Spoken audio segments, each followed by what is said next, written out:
The last series of the day. Klimsani facing off against RE.Arise in the EPL Masters 2. I am Plate, announcing everything that is going on. We've got the opening Wyvern, Lycan, Hoodwink. The first three heroes picked for Klimsani. Looking for what looks to be more tempo, more run at you Dota. We're gonna team fight. We're gonna have team fight you. We're gonna pressure you. And RE.Arise with the SF Willow opener. I think you'd expect to see something like a melee pause 5 here, but it looks like a lot of the options have been banned out. Clockwork still in the pool. That's probably what we're going to see from RE.Arise here with the Shadow Fiend. Seems pretty simple if you ask me. So I think. Oh, they also picked the Doom, so no save with the Winter Wyvern. Seems pretty good. Seems pretty good so far from RE.Arise. Lack of lockdown on the Lycan if you do end up going for the Clockwork, but I think the Willow Doom Clock Shadow Fiend lane. I mean, those lanes are really good. And Klimsani, the kind of offlaner or the kind of carry or mid laner they're gonna have to pick up here. Obviously, really debilitated with the fact that the Doom is out. I think if there's a clock pick though, you could see a Puck. Obviously, you don't want to get doomed if you're on Puck, but it's pretty hard to doom a Puck.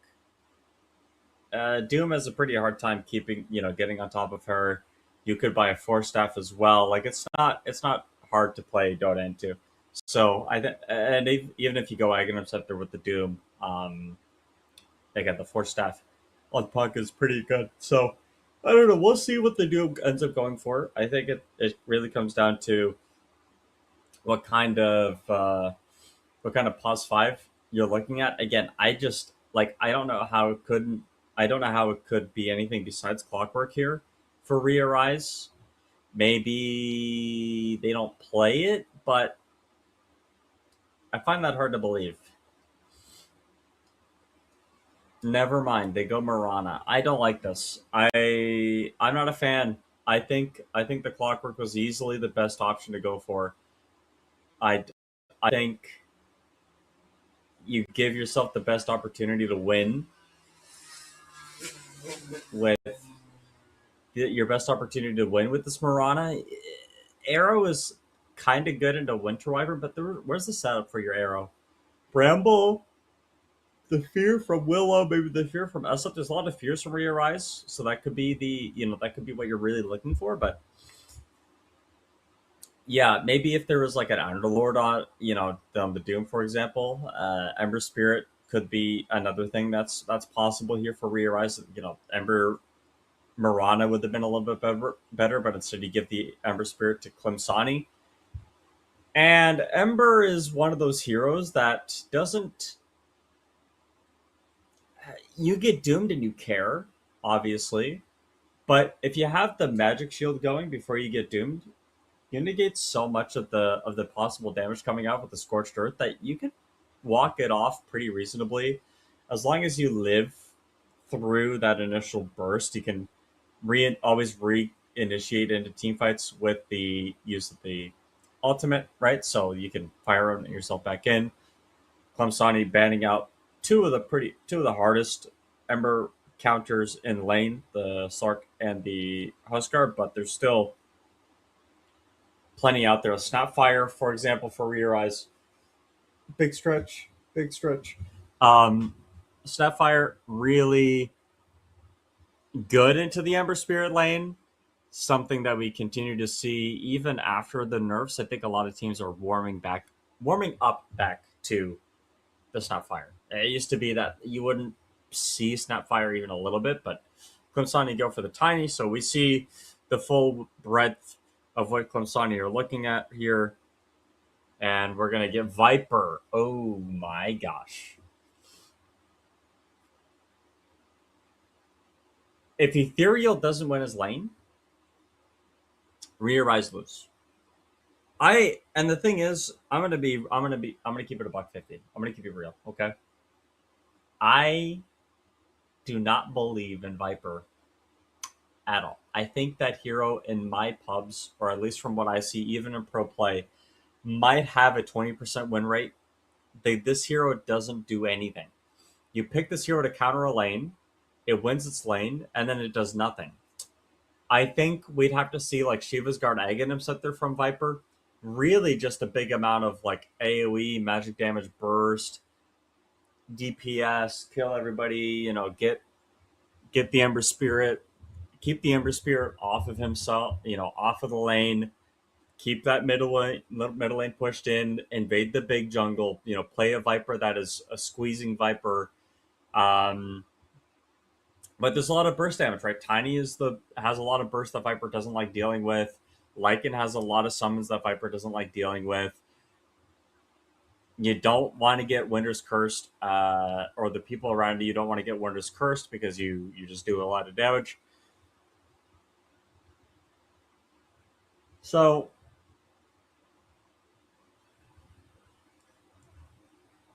yeah. Yeah, I think overall, not a fan of the Viper. I think Dire are going to win. I think you just keep it simple, and you don't have to do much of anything else.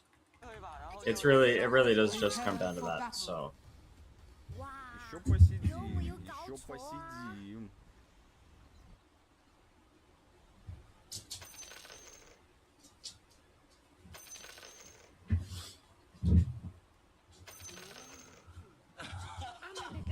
yeah. With that being said, I think last pick Doom or last pick tidying into Doom is a little weird as well, if only because Doom does a lot of percent based HP, which is something that pure damage percent based HP with Infernal Blade. Is it pure damage still? No, it's magical. Yeah, really hard to play Tiny into this Infernal Blade, especially level 4 Infernal Blade. Do like 30 seconds to battle. max HP as damage every 4 seconds. It's just a lot. It's just a lot to work with. And your innate ability giving you an extra like 20% damage.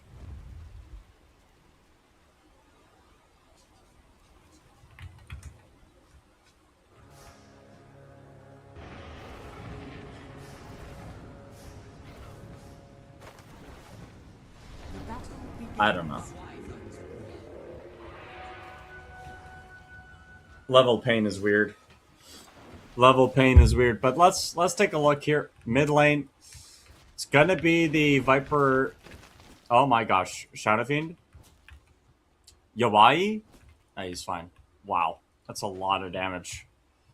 Obviously, not the kind of start that you want on your SF, and having to go all the way back to the tower. Not something that you want to get done, but hey, Mirana seems to be doing a pretty good job at harassing the Hoodwink here. Little bushwhack trade, and yeah, both of these heroes obviously using all the resources that they have available to them, HP, mana. The Wolves are pretty decent into SF, especially when you get later on. They get the stupid evasion, like 100% evasion, however long it is. Need magical damage to burst them down, which you do have with the raises, but normally you wouldn't want to use your mana for that. So, also the Lycan just able to right click the Mirana down as well. So, a lot of extra just random damage or random harass, HP.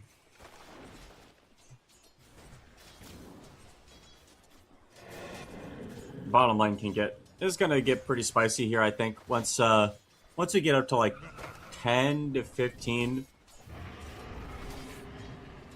SF Necromastery Souls, you could start seeing some kills happen, but unless an arrow occurs or something, I don't really see it happening.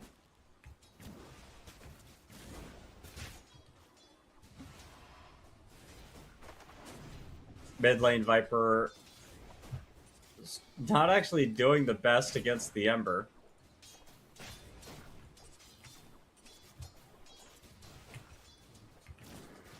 With the level 3 now, should be able to push the Ember Spirit out of lane, so.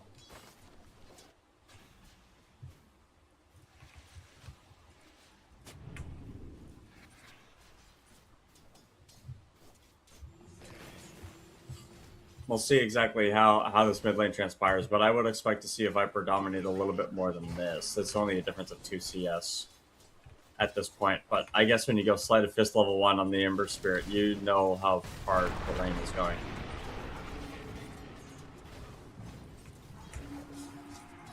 Dire's middle tower is under attack. TP coming in from the Hoodwink. I think Ethereal might have overplayed his hand. Bushwhack in mid. Ethereal Viper. He's going to go down. First blood happens in the mid lane. Milo play was happening up top. Radiant's middle tower is under attack.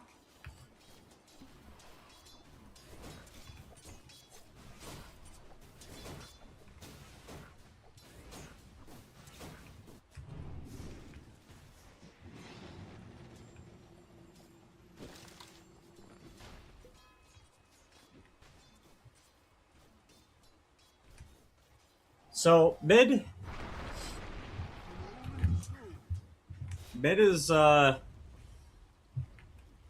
mid could be going better.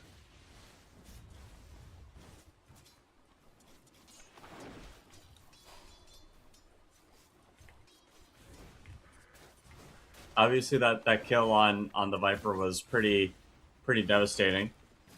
I mean, you can't overstay your welcome as a Viper. You might think you're strong, but you still are susceptible to a gank and a stun.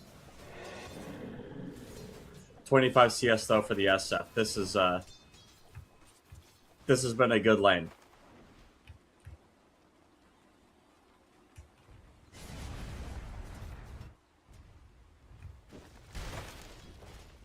Raises doing a lot of work.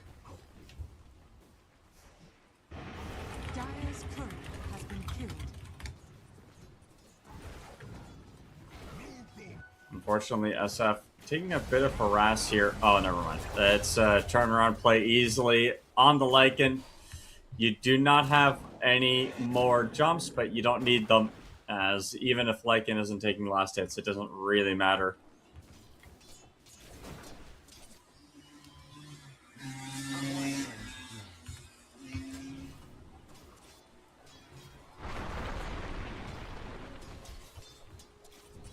Tiny's doing pretty well. You know, 25 CS. Radiant structures are fortified. And mid lane, once again, Ethereal knocked down by the rotation of the Hoodwink. And Ember Spirit doesn't die, lives on the skin of his tinny chin.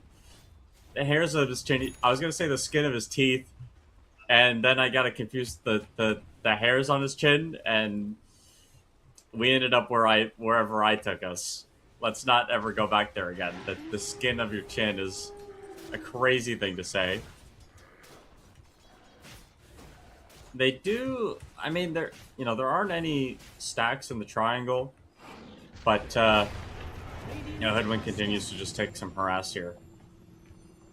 Stopping any of these stacks from coming out. Obviously, they know how important these catch-up stacks could be. Meanwhile, in mid, they get a Bramble down on top of difference.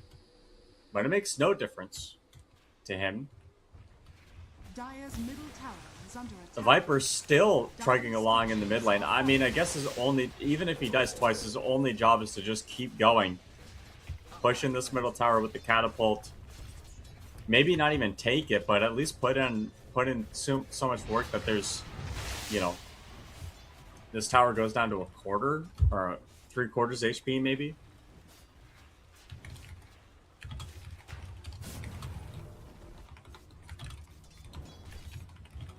Don't mind if I do.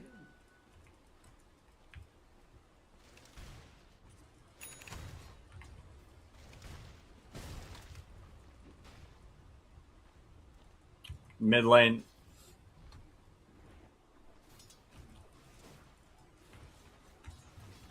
I assume, so I make under the assumption that more Embers have played from positions like this than Ethereal has played Vipers in positions like this. But he is a gold tier Viper, so maybe he knows what he's doing, you know?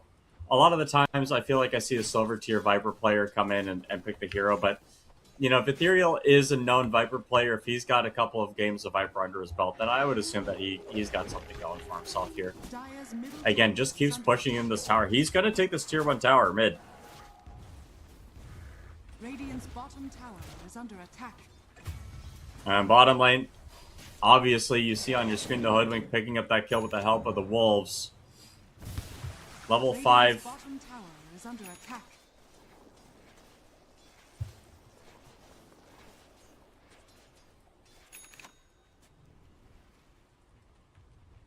Dire's middle tower is under attack. Radiant's bottom tower is under attack. They are looking for Wyvern.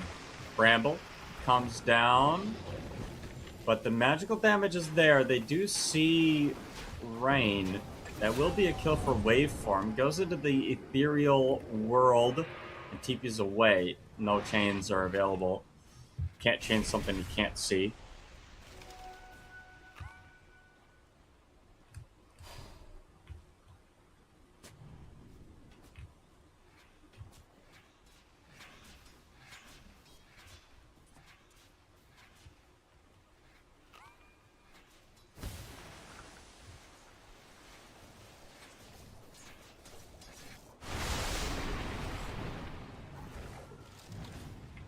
I think this Tiny has a lot of work to do for himself. It's getting the Hurricane Pike. I think your only job as Tiny is to like maybe burst these supports. Like the Willow and the Mirana are pretty squishy heroes, but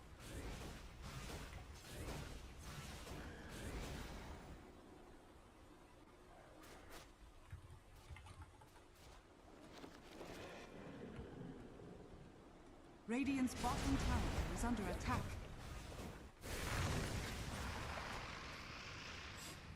seems like this middle tower going down early Dire's could be a middle good tower sign is for under attack.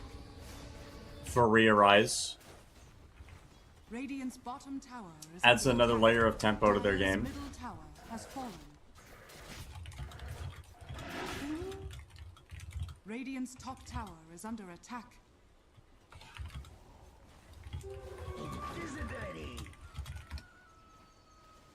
Radiant's bottom tower is under attack.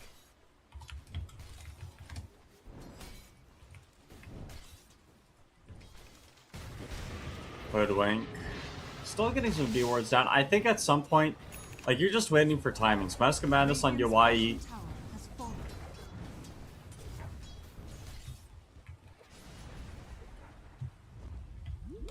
BKBs.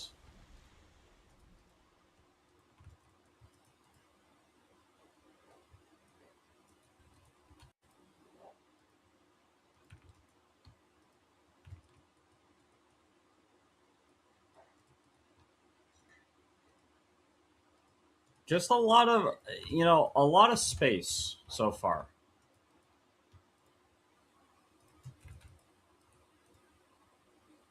A lot of poking and prodding, but it is putting the Lycan really far behind. Does take the bottom tower with the help of the catapult though, which is pretty nice. So that will give him some opportunity to farm up a bit more than he has been. And the SF Tiny obviously going to be locked into place together as top lane. They got the Doom down on top of 4-2-3. Looking for Rain here. He does have a Cold Embrace trying to get out with the TP, but the right clicks are there for Ethereal. Pretty easy pickings.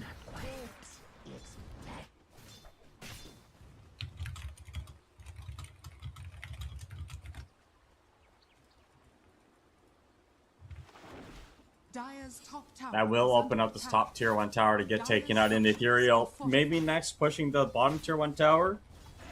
Or invading the enemy big jungle. I think both options are correct. Don't think you could go wrong with either. Dire's top tower is under attack. Maybe a TP and smoke up. Trying to defend this top tier 1 tower still. After everything that's gone on, but the damage is there. They have the catapult hitting the tower. Dire's top tower That'll be a has fallen. freebie. Moonlight Shadow now coming in for the Radiant, but everybody's pretty low. All things considered, I don't know if there would be really any push coming out from this. I think they're just going to buy time.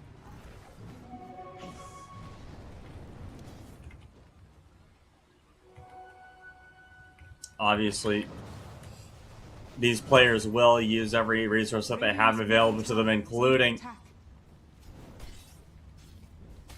gap closing on Tiny up top, 4-2-3, in some trouble. They have Ethereal coming up around the roof, just trying to juke and jive, but can't find anything. And now here comes the Ember Spirit, looking for Ethereal still. Drums are coming out. They get the push back. This should be a dead Viper.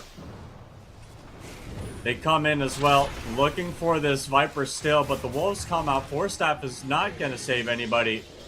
And now Doom, forced to make his way over. That is a really nice Bramble. The right clicks are through, and Difference gets his way out of there. Hoodwink doesn't land the stun or the Sharpshooter. Toss up into the air. Mirana can't get the damage out on the Hoodwink. And Sweden strong. Finishes Anisan. Very, very sloppy team fight. Ethereal obviously going down here, and they are not done. Fear coming out onto 2. Bedlam committed as well. They drop the Doom. 4-2-3. Getting chased down here. They had the damage. Waveform with the double kill.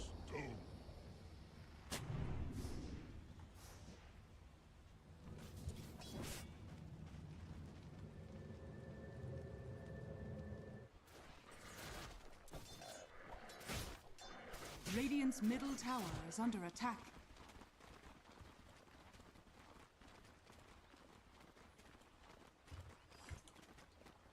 Just a lot of pressure points, and I think I think the 4-2-3 might have felt a little bit too much of an onus to go for that kill. But again, the Doom is just finding their targets on cooldown. How many times do we see Doom not do anything? But Anku hitting his mark, finding the right moments. And Lycan is still just not available to participate in some of these team fights. He is a higher level than the Doom, however, level 10 compared to the level 9 of Doom. But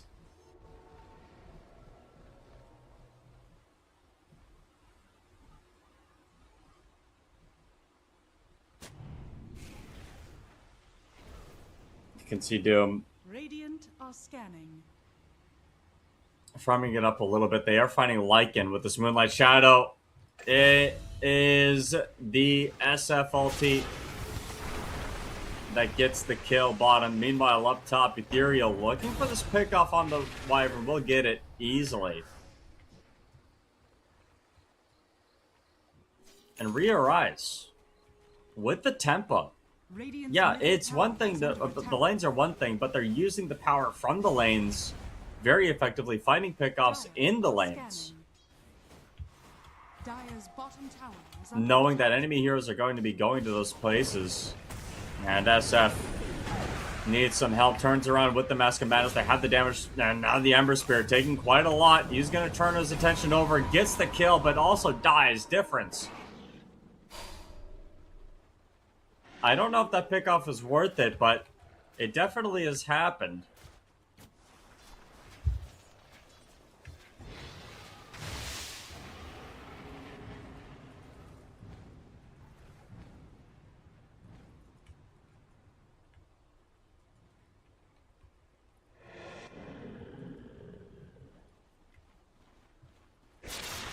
And they're looking at the Lycan now. Death from above, indeed. That's a big kill to give up. He was so close to his helm of the Overlord. The fact that it's still not picked up yet.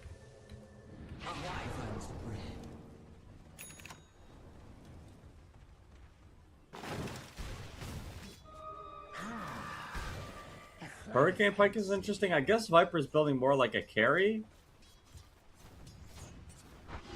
Bedlam will find the Wyvern in mid. And the Fear. Radiant's Sleight of top fist tower is dodged. under attack.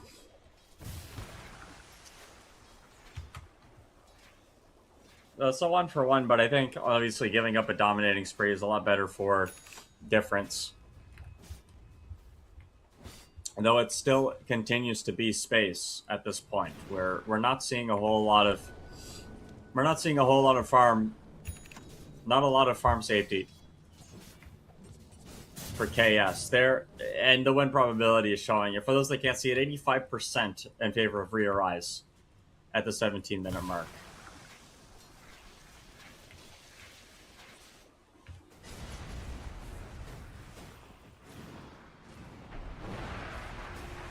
So much more opportunities, I think, just to win this game. Mantis Styles finished on SF.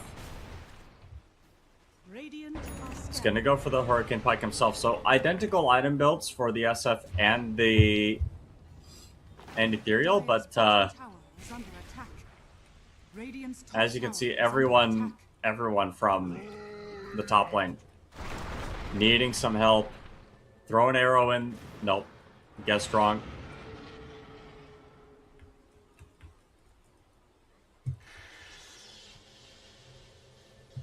Weird. I think Wyvern's going to be fine. I mean, obviously, working towards the mana boots and the blank dagger, but won't be available for this rotation mid. There is a blank on Tiny.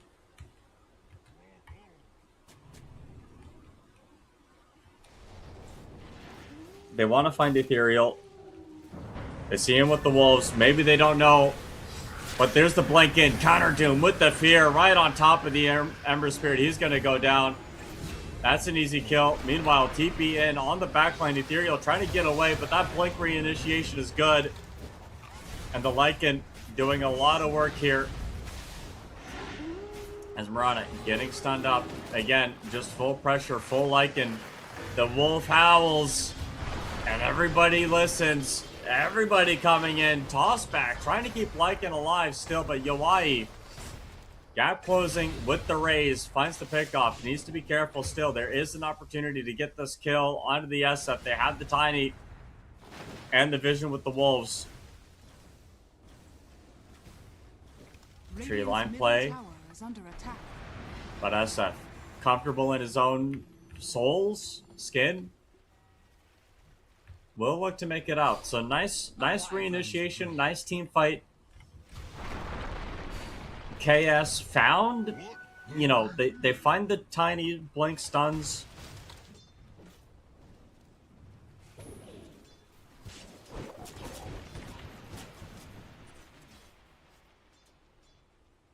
Ethereal is a little cut out. Radiant's middle tower is under attack. Dire are scanning.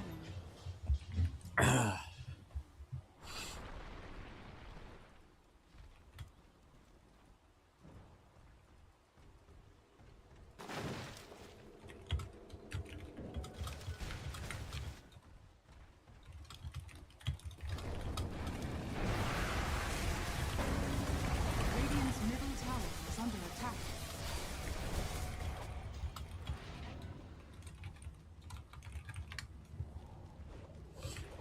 We'll see. Tormentor. Radiant's middle tower has fallen. Well, I think the Willow tried to go for a play, but obviously that didn't work out. Tiny blinked in. Is under attack. I mean, the Doom blinked in after it. Has the Doom available, but they just didn't have the Bedlam available. Radiant's top tower is under attack. Tiny playing with a certain amount of tempo right now. We'll keep on going. They find the Mirana as well. It just doesn't stop. You bleed 1 kill, you bleed 2 kills.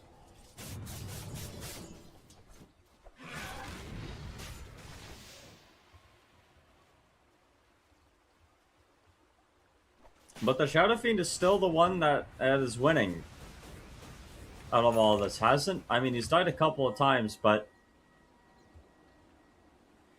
actually, don't look at Shadow Fiend's scoreline, guys.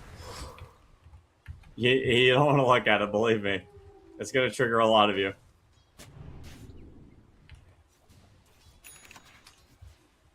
Um, yeah, it's just very. I don't know. This is kind of weird because I feel like.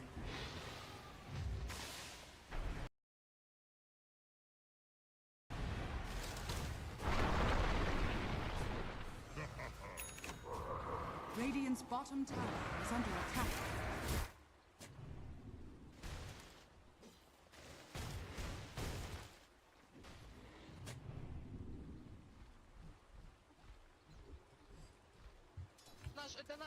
I don't know. We're getting to the point of the game where the Viper really falls off in my eyes. Okay, well, remember dodging that play.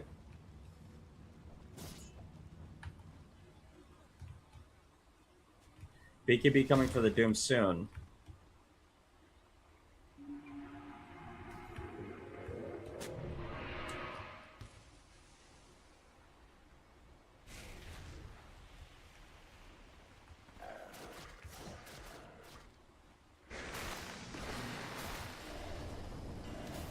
Alright, I'm still...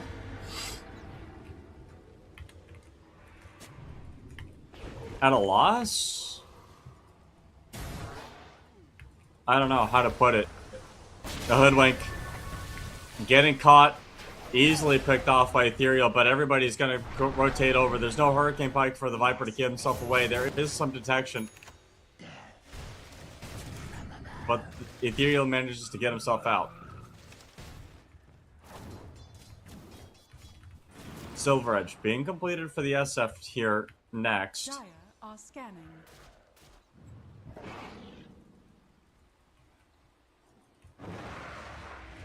Hawaii has just been like 344 last hits. He's going to be 6 slotted here soon. He's got 3 items. Well, 2.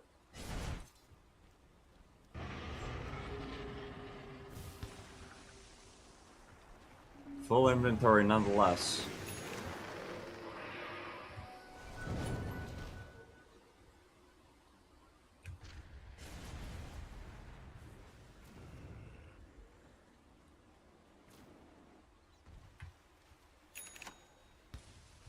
Big smoke rotation. They want to find Ethereal. They're going to. They don't get the chains on the right targets, but maybe that doesn't matter. Mule Scepter up. There is the silence down on the SF. They're looking on the back line. They find it. BKB. Doom now on the Tiny. Curse Crown coming in. It's only going to stun 1. But they need to find this guy. Remnants coming all the way out. The Doom in some trouble. They are sending everything at him, and he is going to go down to the Curse Crown. Or the Winner's Curse. There's a lot of curses in this game, guys.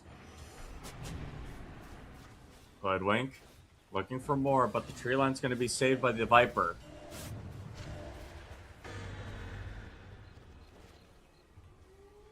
Radiant's middle tower is under attack. Only 1 hero dying after all of that. These teams are just skirmishing teams. They don't want to go in. Only the Lycan really is the hero that wants to go in, but you can tell nobody was really leaving this mid lane alone. Everybody from the Dire keeping the lane pushed in, just trying to find whatever opportunities they can.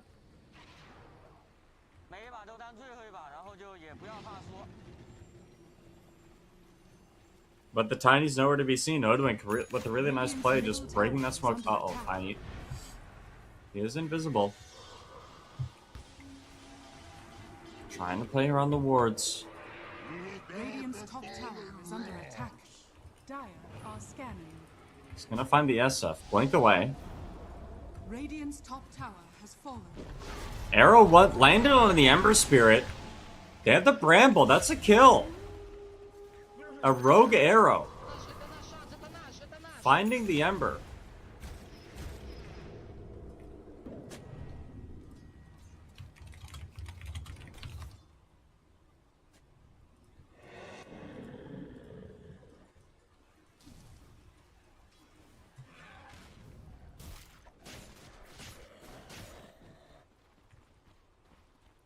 The SF is is starting to fall a little bit, not off.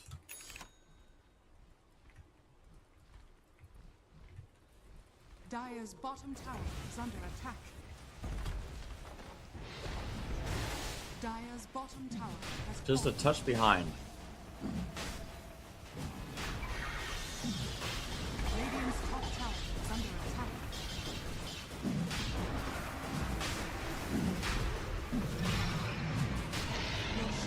Roshan taken by Uai. Ember looking for an opportunity as Difference closes the gap. They know that Uai is still in the pit. I don't think they're going to do much else. So that Roshan claimed by the Radiant. RE.Arise still with a pretty decent lead. No BKB for Uai. He's circling where he wants to play next with the Sages of Immortality. Gunpowder Gauntlet created by Tiny. Let's take a look at some of these tier 3 neutrals.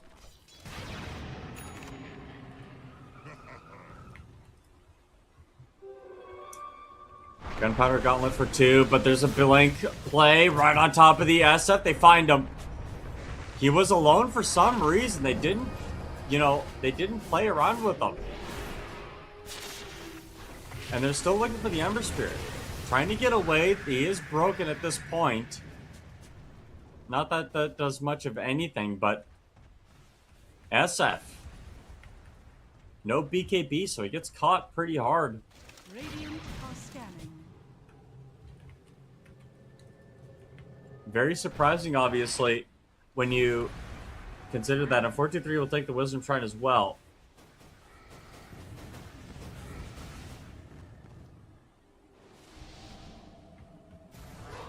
Ethereal needing some help, but there is that, of course, save on the top lane. They are going to get the Winter's Curse down. It's a nice 3-man curse to start things off, but Uai picked up the kill on the Difference. Looking for more. Uai, man, fighting it up. He's going to rip the ultimate. It's a double kill for him. They get the Doom Mile on top of the Tiny and chasing him down. He's alone. Doesn't have anything to help himself out here. Couldn't get the blink away. Nice play from the Hoodwink. Tiny's able to get out. He's got that status resistance, so it's a little harder to doom him. He continues to go up onto the high ground. They are going to find him. Avalanche toss combo 1 to 2. Gets hit with the detection, so they find him. Bedlam coming down as well, but this Dark Willow, with the help of the Mirana, will clean up the Tiny. The Rock Dire's top tower is under turned to attack. pebbles. Radiant's bottom tower is under And now attack. this top tier 2 tower. Dire's structures are fortified. Dire's top tower is under attack. Dire's top tower has fallen.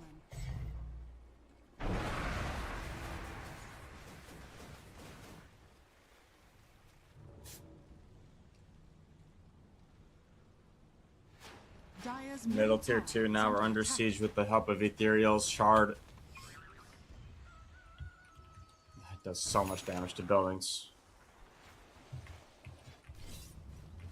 BKB coming up next for the Viper. BKB coming up next for the SF. No, never mind. It's going to be a Butterfly for the SF. Doom has had BKB completed. Is getting Shiva's Garden axed. A lot of just random nice items being picked up. Haven't seen much of the Lycan so far. It's getting Egg and Scepter. We're seeing Egg Scepter on the Tiny once again.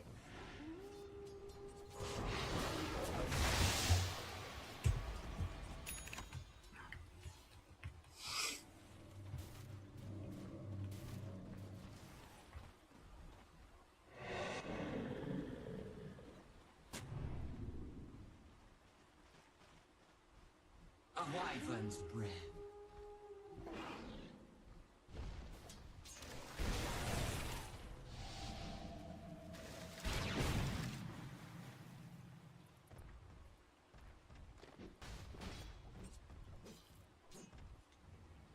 Wow.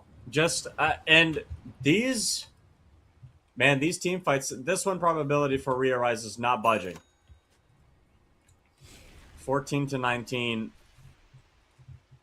We're going to have to see some miraculous play from Manga Q in these Wolves, but he's got a solid QRS. I don't remember what TI this was. Maybe TI 13? That we saw the Lycan TI 13? 12? Low teens TI. We just had TI 15. where we saw Lycan Tiny combo, right? With the Wolf Bite on the Lycan, or Wolf Bite from the Lycan on the Tiny. Radiant are scanning. Just, it does so much. Dire's bottom tower is under attack. So much crit.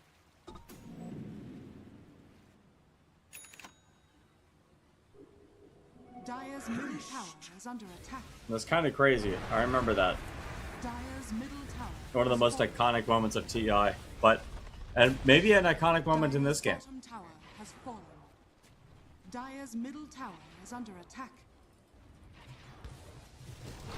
Blank, toss in. The Shadow Fiend doesn't have a BKB. Why would you stand this far forward if you don't have any way of keeping yourself alive?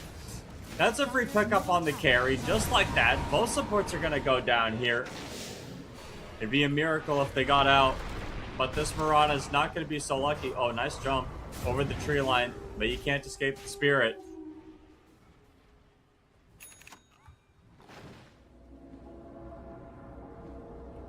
Yeah, I don't know why you would ever think that you could go high ground against this lineup without a BKB on your carry. Like, no BKB on SF, and you're trying to walk up a high ground without an Aegis? That doesn't make...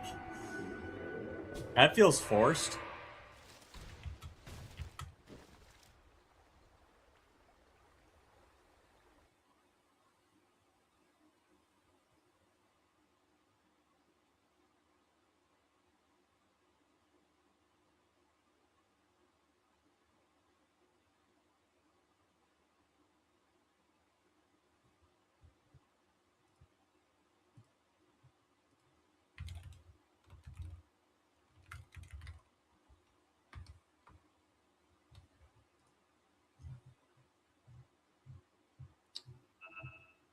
Oh.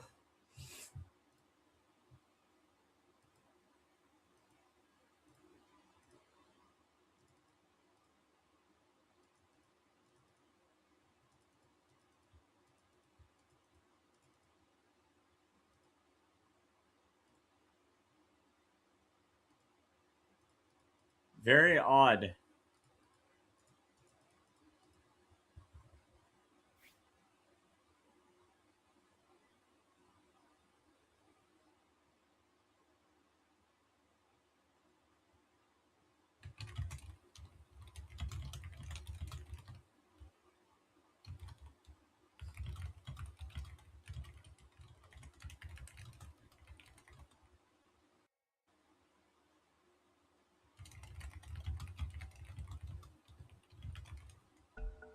It's a weird.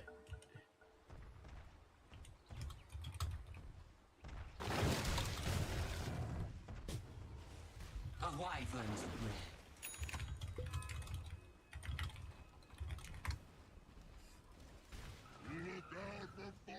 It's weird. Dire are scanning. And they're gonna find the Willow as well. Avalanche comes out, but it doesn't come out in time. Bushrock's not gonna land, but it doesn't matter. This is gonna be a free pick-off on to this Willow. Radiant structures are Had an opportunity to blink, I think. Nice three-man terrorize, but there's no follow-up. Again, no SF. Radiant's bottom tower has fallen.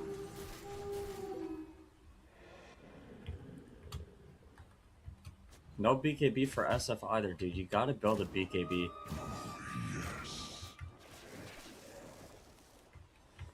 Now with the Lycan items that they're completed now, the Tiny's gonna be a lot stronger here. Ember Spirit's doing perfectly fine. I mean, not the best, but from what you expected of the lane that he had, he's got he's got his items, right? BKB, Vessel, Aghanim Scepter. What more do you need on this hero, really? Radiant's middle tower is under attack.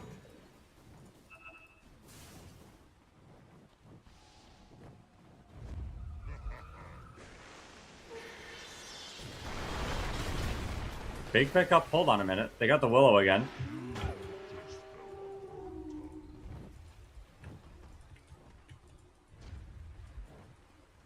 A wyvern's breath.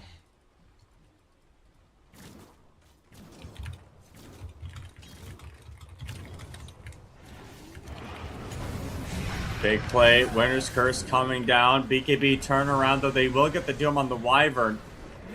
I mean, it is a kill, but you're going to lose your life for this easily. This is not a fair trade at all, especially with this tiny Lycan coming around. They're going to find Ethereal. On the backline they go. The SF just doesn't have that BKB. He's going to get ran at. Look at the damage coming out from these Wolves. They're going to find UI easily. Big kill. Ethereal's the next one, and this Lycan Aghanim set their turnaround has been the play that they needed. Radiant's middle tower is under attack.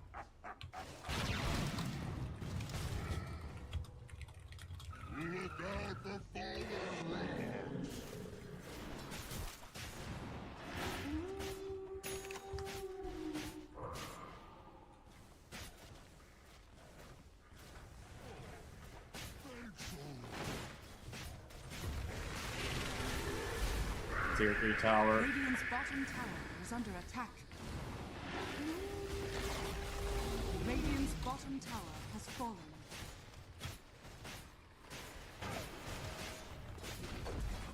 Radiant's bottom barracks has Tier fallen. 3. So those racks go down bottom. This is a big turnaround. The win probability is plummeted. I mean, these last team fights haven't looked very good. We might be seeing a comeback here. 24% gold lead for RE.Arise at one point has plummeted, and I mean, I could have told you that things were smelling a little bit dicey. Radiant's middle tower is under attack.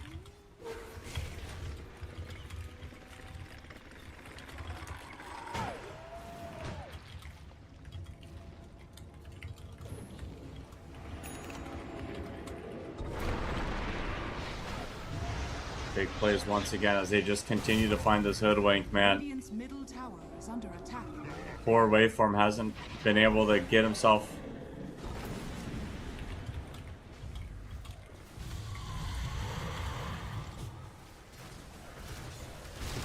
Big push in mid. Tiny takes out that tower. Or Mangukyu actually takes it out. I believe with the Lycan illusions or the friggin' wolf, man. Wolves are so annoying, dude.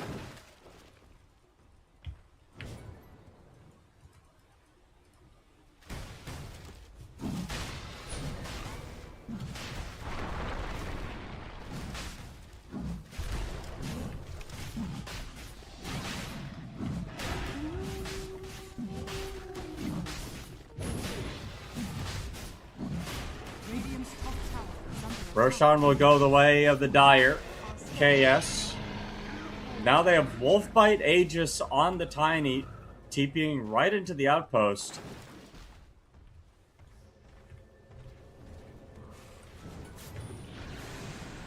Now look at the SF. Ethereal now. Arrow will land on Ember, but there's no follow-up. It's just a guy taking damage down to half HP. Doesn't really care. It's going to be this top tower now. Radiant's top tower Under is threat. under There's attack. 2 lanes of racks still remaining that are not going to be very remaining for much longer. Smoke up behind the Tiny. This is how you go high ground, ladies and gentlemen.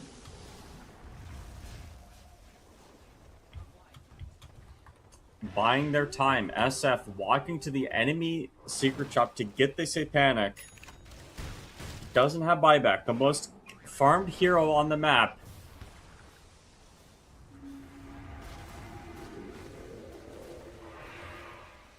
MKB finished on Tiny as well, so that butterfly pickup on SF not going to do a whole lot. There's also the Assault Cuirass on the Lycan.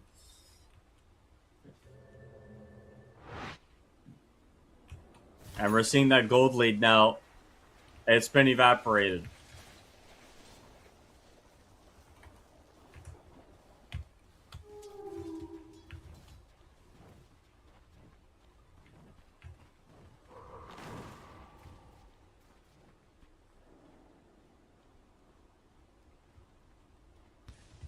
Smoke up behind Ethereal.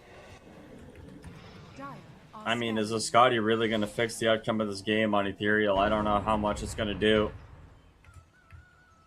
Maybe they can catch out the Ember Spirit. But he's got the Remnant. He gets to the high ground with the rest of his team. And they find the back line. Ethereal. Getting caught. Has to Manta style. Here comes the Tiny. with the wolf form. BKB is used as well. They have the Doom down on top of the Ember Spirit. SF Yawai is just chasing everybody. It's all for naught, dude. The rest of your team is dying easily, and now he's stuck up on the high ground trying to fight everybody by himself. Literally surrounded, tossed up into the air, looking for the Hurricane Pike, but he's going to get taken down. As the Satanic will buy him a couple more seconds. Yule Scepter down to the low ground once again. He gets the ultimate off. This SF, he's the Giga carry, but how much can he really carry? Pulled in once again. That he's underneath the Bramble, trying to keep himself alive, but the Avalanche is there. Finally, he'll go down. Blanked out by 4-2-3. He's still got the Aegis of Immortality. He'll trade it for the life of Ethereal once again. The Mantis Style dodging the tree toss. There's a little bit more action to take place as the Tiny comes back, and now the waveform trying to get his way out of there. He will be able to do so. Juke's down to the Bramble. He's got nothing left to give, though, as Ethereal tossed up into the air. Tiny Airlines coming at you for a low, low price of your life. Your firstborn son, the arm of the woman you love most. That's the cost of flying with this stupid rock. As this rock bends, but he don't break, and this tower, well, it certainly shatters. Double catapult wave here, pushing in the melee racks. They don't have the Aegis left on the Tiny anymore, but there's 40 seconds, 50 seconds, no Ethereal, no Shadow Feed. And the top tower as well, gonna go down. Very easy pickings. First, used in the mid. Doom with the BKB, trying to push these people off of his stupid friggin' buildings, but he can't quite get it done, and now Difference. He's just gonna connect the team in. Tiny Airlines once again showing you how to fly. And now they're going for end. Can they end in 15 seconds, 10 seconds? Buyback coming out from the Doom. He does have Doom available. 4 seconds left on Doom on SF's respawn timer. It's going to be Mega Creep comeback now.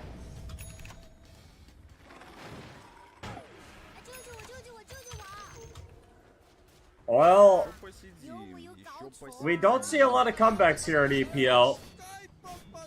But this game, it does look like the SF just didn't have the DPS.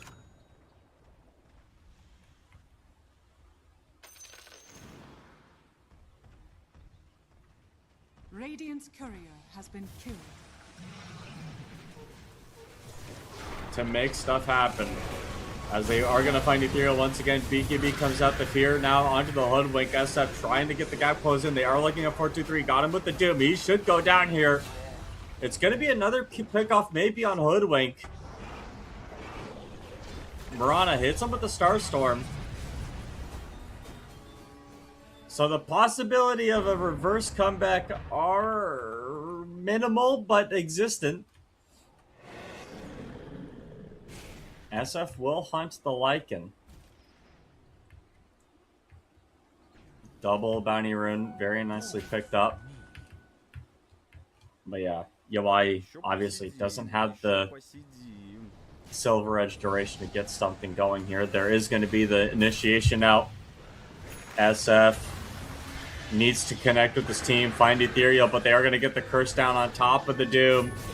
Right clicks galore in the backline. Yawai will stand next to the Winter Wyvern with the double raise, gets the pick off.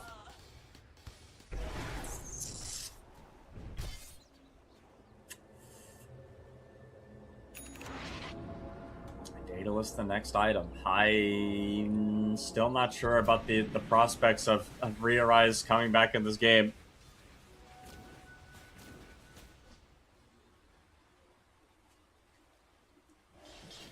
I'm not sure. I think you needed to pick a position 5 that could sit in front of the SF, and we're seeing the problem with the SF without that body.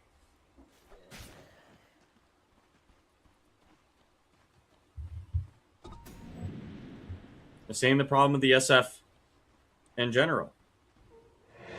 Dire's middle tower is under attack.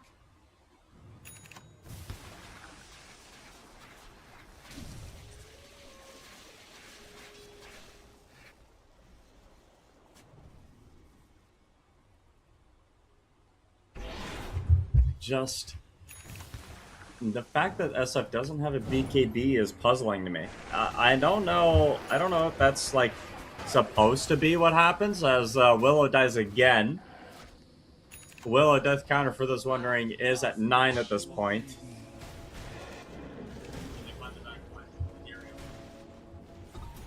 So Еще посидим, еще посидим. I don't know. Ethereal will get caught. That's an easy double kill. Should be at the very least. They don't get an initiation with the SF. He's going to try to go in with the Hurricane Pike. Look for an angle. Right clicks her down on top of difference, but this is just going to set him up. He does have to say panic, but again, there's no teammate with him. There's just nobody to help out this poor SF. He's done. Dead to rights. The buybacks are coming out. They will eventually bring the Ember Spear down with the help of the Doom, but he's going to turn his attention over, try to get this pick off onto the Ember Spear first. The Doom ends up going down. They get the pushback on the back line. Ethereal Hurricane Pike away with the BKB. GGs have been called. And RE.Arise, they didn't want to admit it, but they did not play this game well enough to win.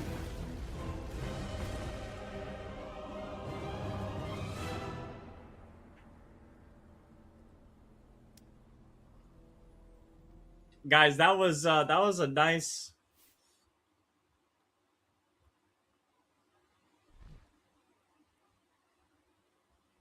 That was a good comeback. I will say KS just played a better game of Dota. I think the 4-2-3 with the help of the Lycan ulti, the Wolf Bite came in clutch, and obviously the DPM was there from him. Eventually, we take a look at the graph here: 13,000, 14,000 net worth lead for RE.Arise, but that high ground push for no reason. They just go up high ground.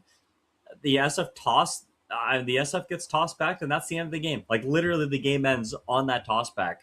4-2-3, easily my MVP here as he found the critical moment in the game to strike. Blood was in the water. RE.Arise, they dropped it for the lanes, they dropped it for this tempo, and they didn't close it out. It does feel a little bit like they got a little outskilled at some aspects of the game here. Like they needed a little bit more push.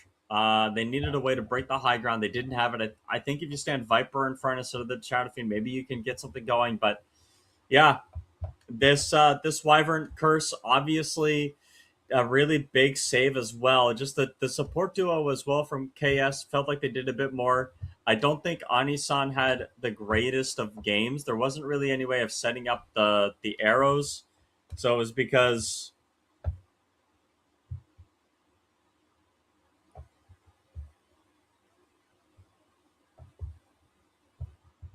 you know it doesn't really seem like that happens too much. So yeah, I think that's basically it for my analysis here. We're going to be going to a game 2 here after a break. Don't go anywhere. We'll be right back.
Dire team ban.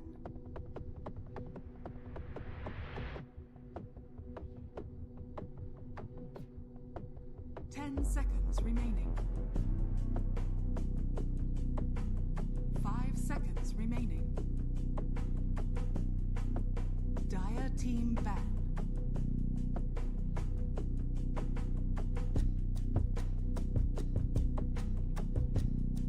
Seconds remaining.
Hello, one, and hello, all, back to what could possibly be the last game of today.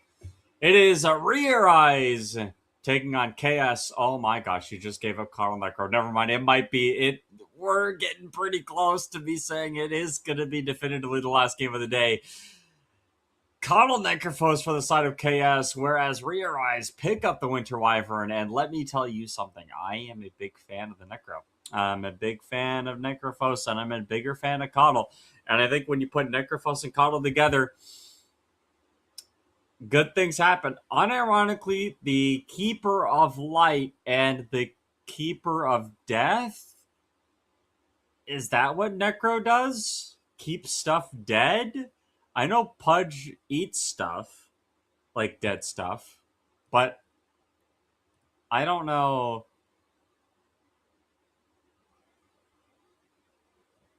I don't know what.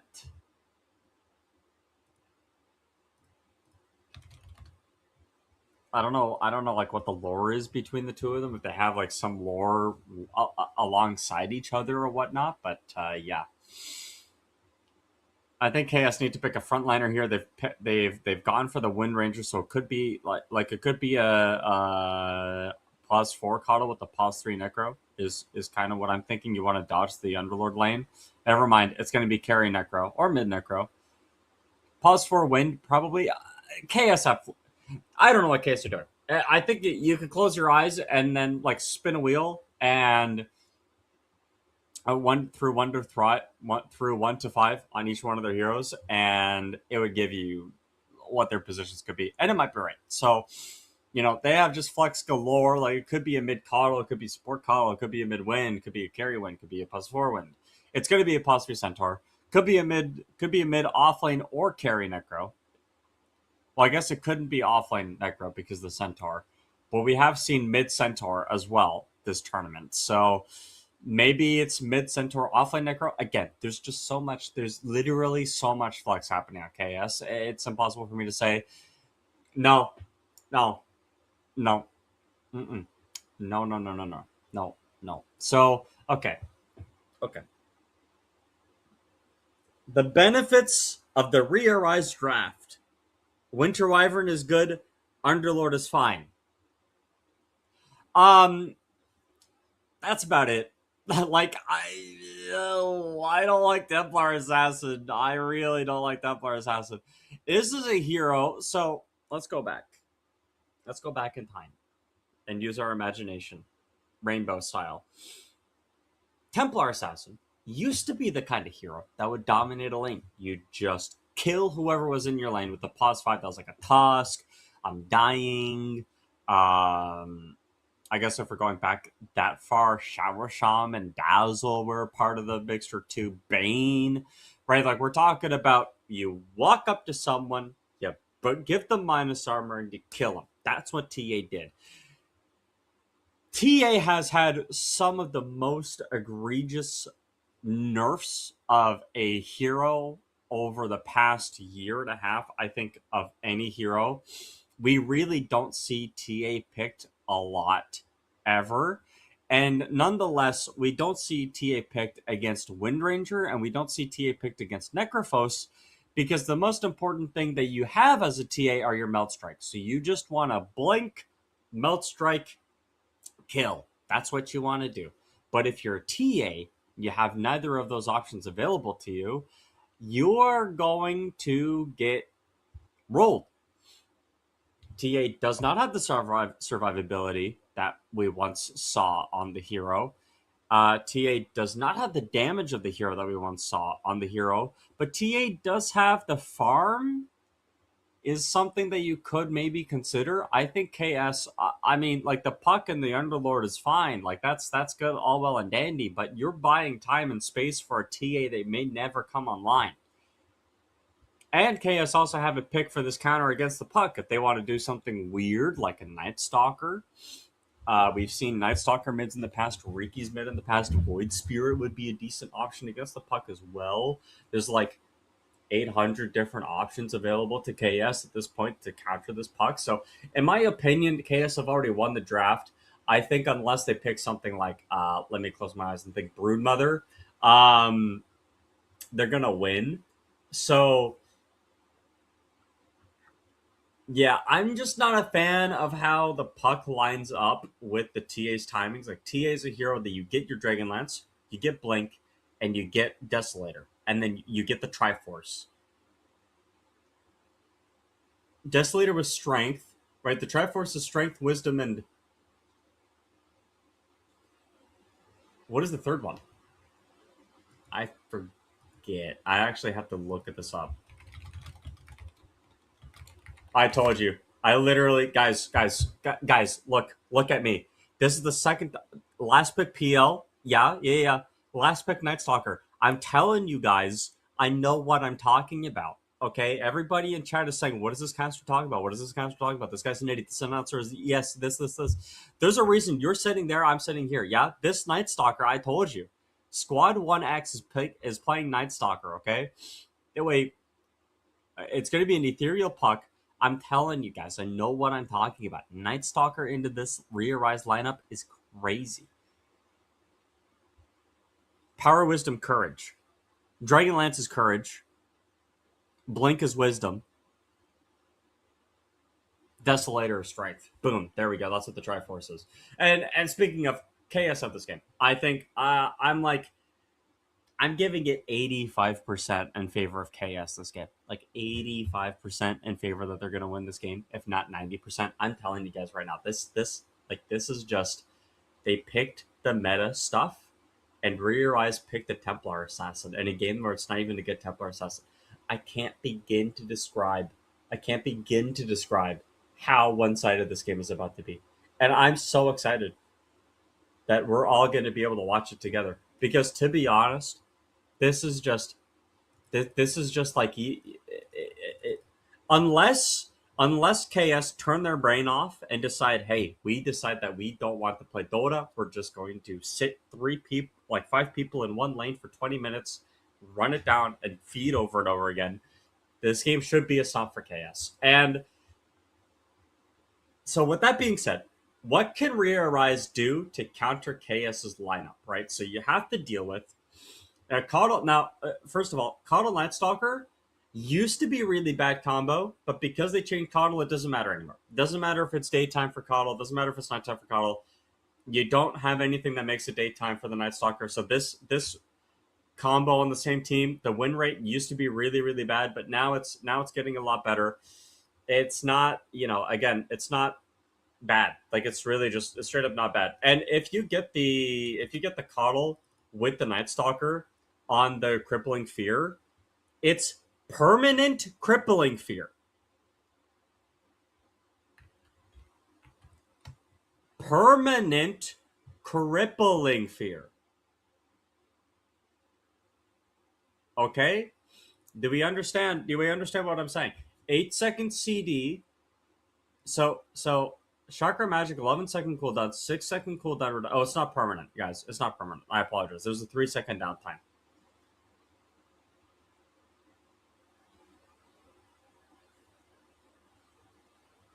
There's a 3-second downtime. But yeah, I mean, I don't know, dude. I just think that this Night Stalker is going to have a field day.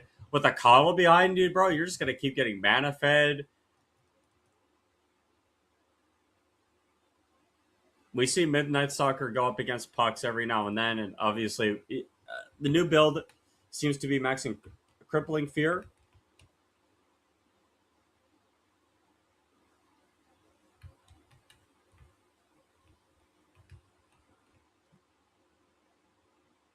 I think the vision from the Night Stalker is going to be really, really nice for us. Things like the Stampede Night Stalker, bro. Oh my gosh, dude, this is going to be a day.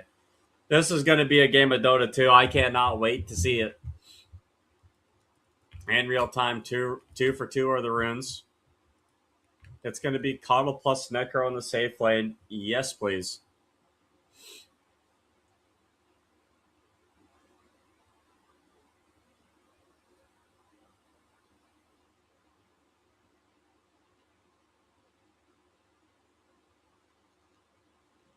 This is with the Necro Coddle lane, You don't care about this damage, bro. You literally don't care about this damage. All of this harass that you just put down on top of this Necrophos, he's gonna heal it up. Like literally, you just healed all of it up, and now you're dying. You do have to last hit on Necro though. You do have to get these last hits, otherwise you're not gonna do well. But he did miss a couple of last hits. He did miss a couple last hits, which is not great. But again, like it's literally just a matter of how much Radiant's courier has been how many last hits you can get. And yeah, the blinding light could come in on the.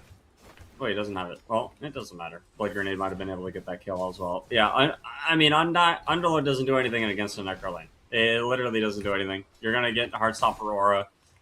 Underlord is forced to pop Q every time in lane, and Underlord can, or the Necrophos can just take it.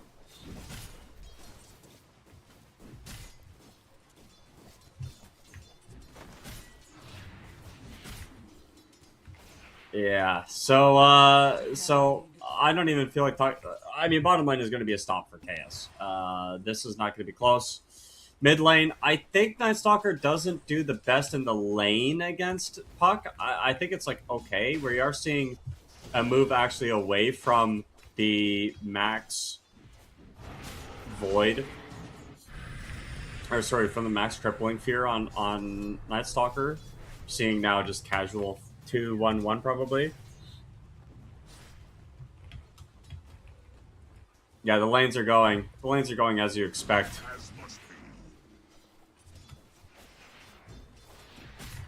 Meld Strike's not available, not coming in time.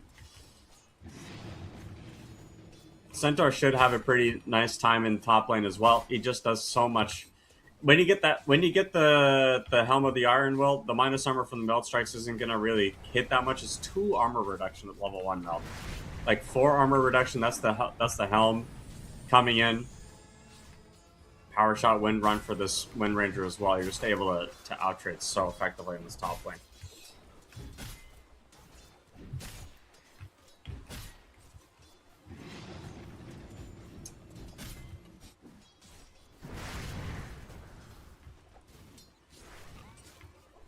Don't need that much. Stomp down right on top of the TA. And another double edge is going to get the kill. First blood going for the wind. Up in the top lane against Yowai. Yowai picking a hero for comfort, but maybe that doesn't pan out very well.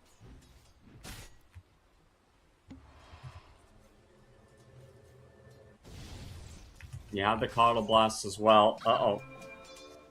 Root, Coddle, in a lot of trouble. Will actually end up going down, so playing a little bit too close to the fire. Not respecting the lane.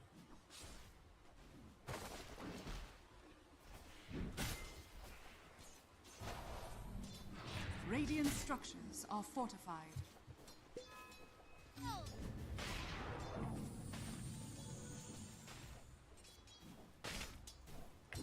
Centaur up top taking a bit of damage. But again, has the heal.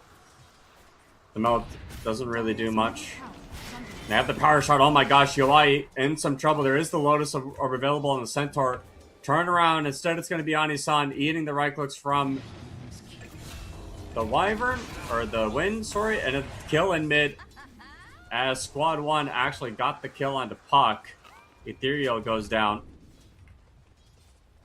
The Centaur is looking for the TA.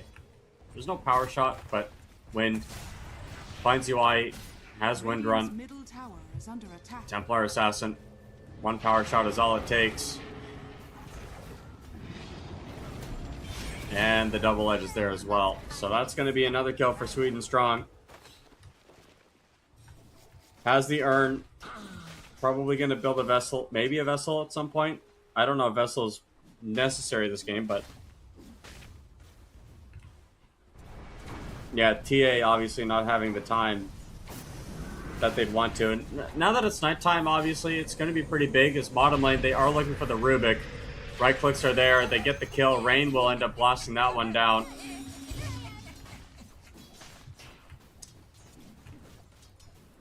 We'll see what kind of moves Squad 1 wants to make. He's not level 6 yet, but doesn't need to be in order to make some plays.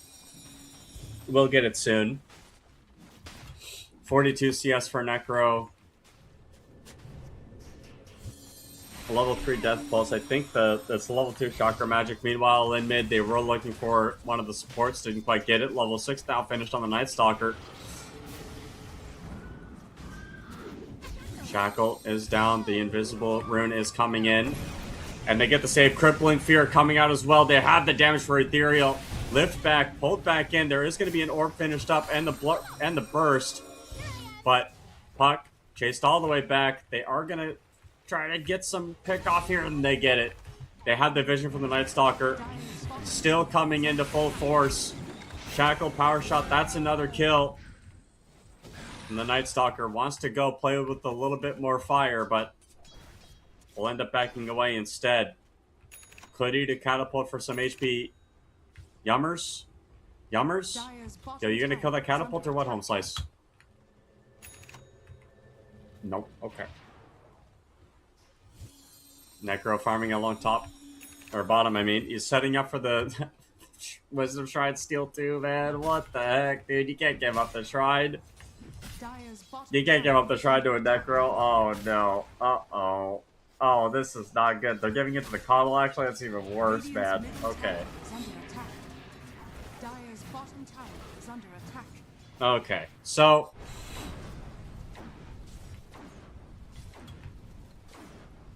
This, I don't know who's... Ethereal? Ethereal's the one drafting for RE.Arise? Not his best work.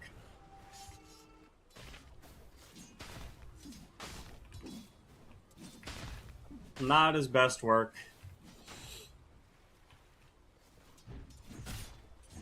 Mangyaku's got himself the Helm Dom now, so he can start using the creep for some micro or something. He's got a ton of HP regen on this creep. Full of HP regen. What the heck? Is that because the Helm Dom gives it full of HP regen? What in the world? Stampede being committed mid. They found the puck once again. Blink next for the Night Stalker, and it's all coming to play now. As they get the Shackle on the back line once again. More. Coddle Night Stalker, ladies and gentlemen, coming to a pub near you. This is pretty devastating. Radiant's bottom tower is under attack. And the Centaur up top doesn't quite have anything to worry about.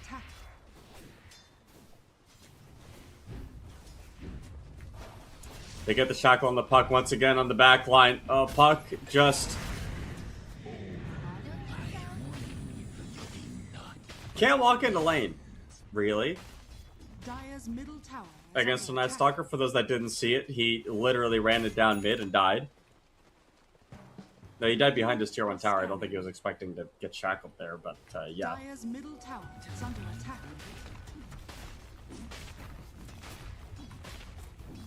Big play down bottom as well, as there's going to be a Reaper side kill, that kill on the Underlord.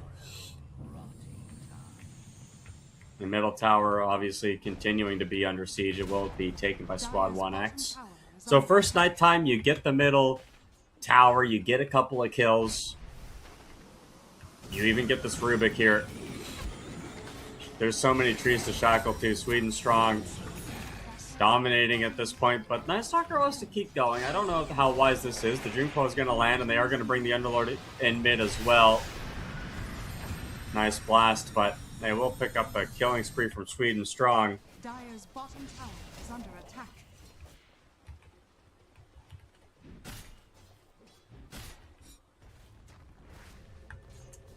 Necro's about 1,400 gold away from Radiance.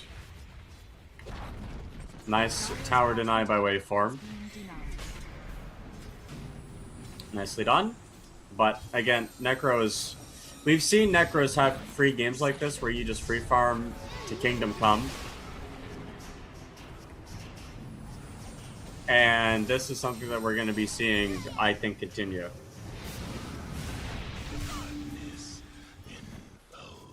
Ethereal, oh wow. Wow, big rotation. Big rotation from the Puck, from the Rubik, from the Wyvern. Taking up a kill in the daytime. Night Stalker. So Yawai has relegated himself to the triangle or to the jungle. Dire's top tower is under attack. Dire's top tower has fallen.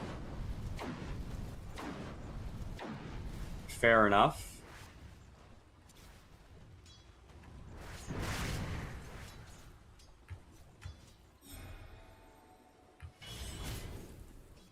Radiant's middle tower is under Just attack. again, a farming spree here for the Centaur, farming spree here for the Necro.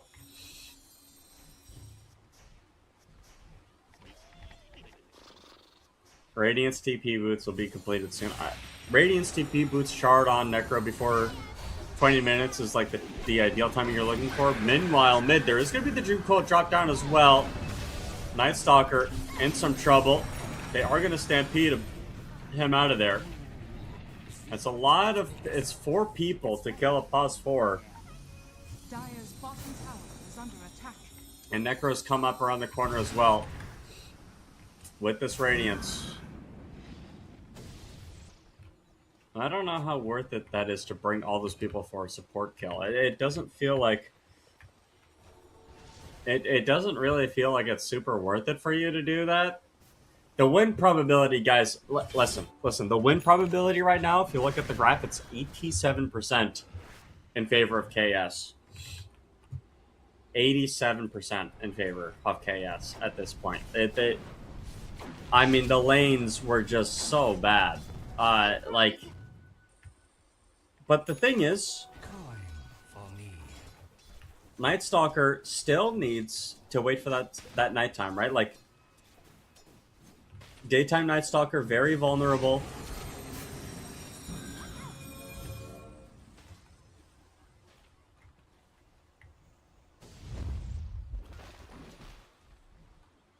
He's got Blink now.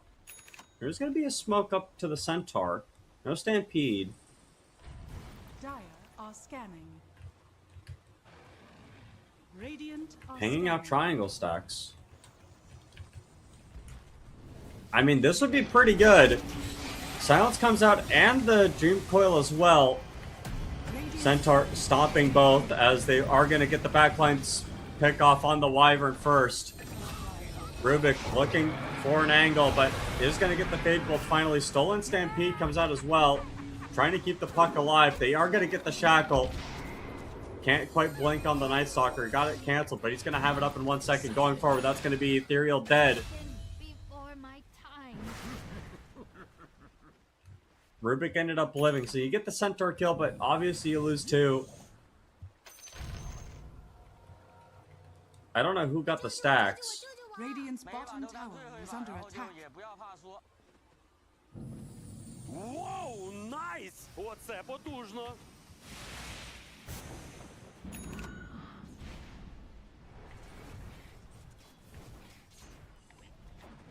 Yeah, I would be... I mean, this draft is just not doing me any... Like, it's not doing anything for me. Desolator finished on Templar.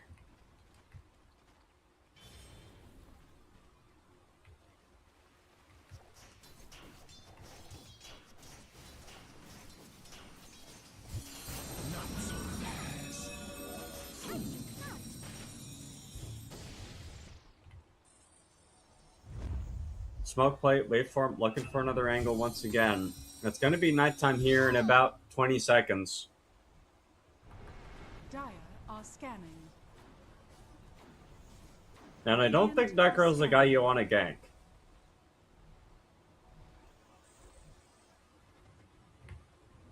Cuddle will eat it.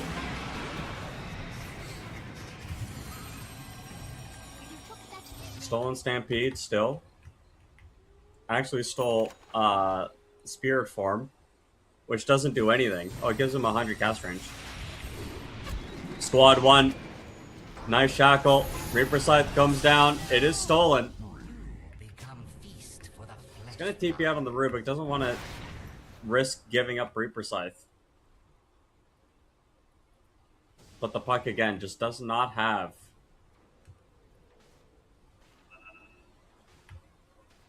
a way to play this game.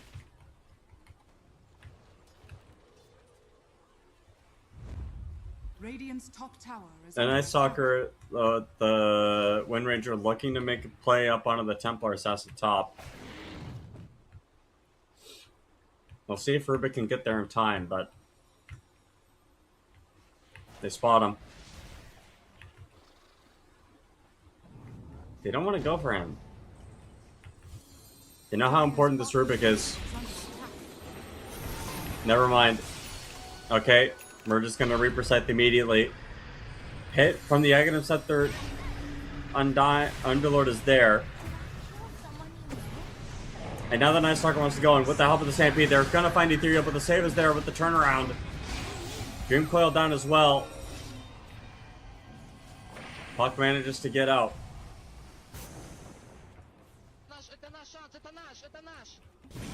Night Stalker doesn't want to stop. Knows how important this Rubik is. Gets the kill. They have the angle. I mean, they keep having vision to play around. But the Necro has to get out of this pit. He will do so. Scythe up in 5 seconds. Again, you just have to keep this Necro alive somehow from this point on. Night Stalker's still around, but doesn't have the ultimate to play with. The Necro's good to go. Just goes back into the bottom lane to farm. Looking for the Manta style.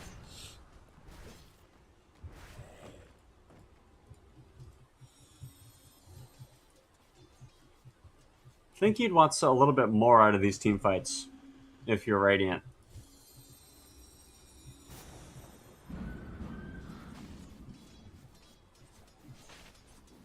Look for the Rubik, maybe. Yeah, the Blink is going to come in.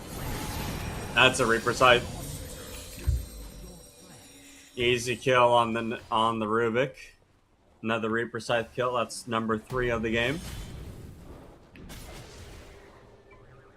Stevie's gonna get canceled. More pressure coming out from the Radiant. Puck. Still not getting a lot of farm. Underlord's been chilling though. You know, he's got his eggs. Shard could be coming soon. A certain amount of, je ne sais quoi here.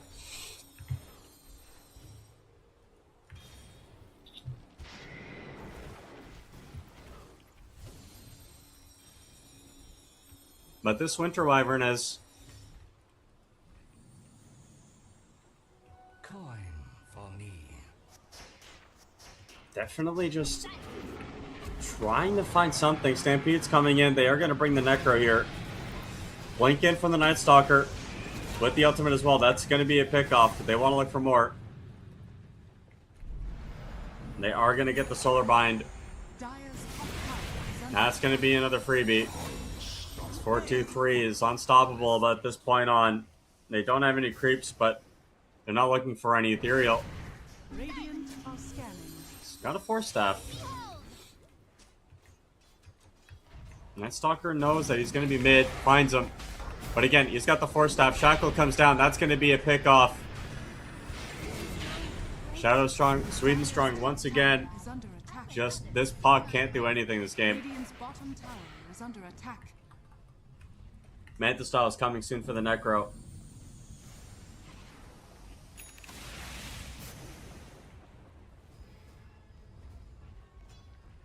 Well, it's not a comeback like game 1.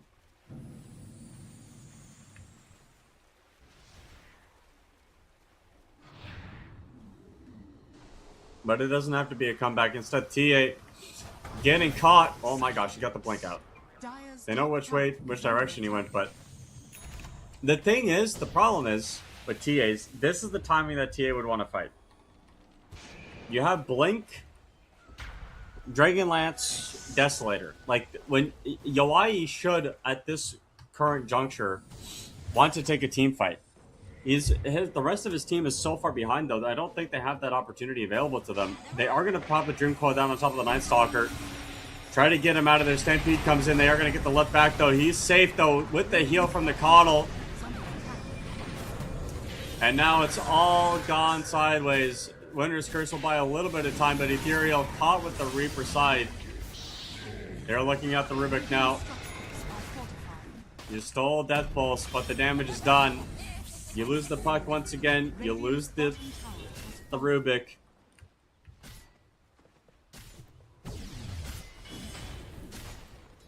You went for this play on the Night Stalker, but the Kata was there with the heal from the Locket, the heal from the Q.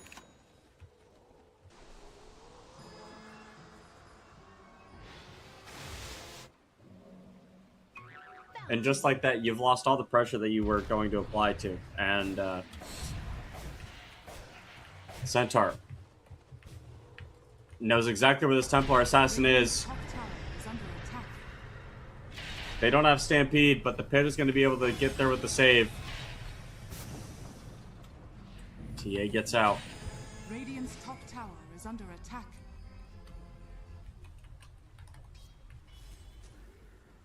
Still worried. I mean, I don't know how RE.Arise continue on. They've had some nice saves from the Wyvern. They've had some pretty clutch opportunities, but it really does feel like they're playing against their own draft. Wyvern does not know how dead he is.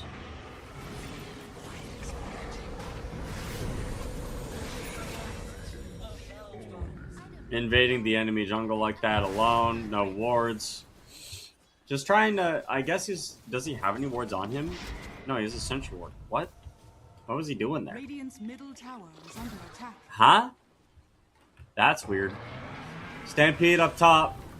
Looking for the Underlord. They are going to get the Reaper side down. It won't get the kill, but Mangyoku with the double edge certainly will.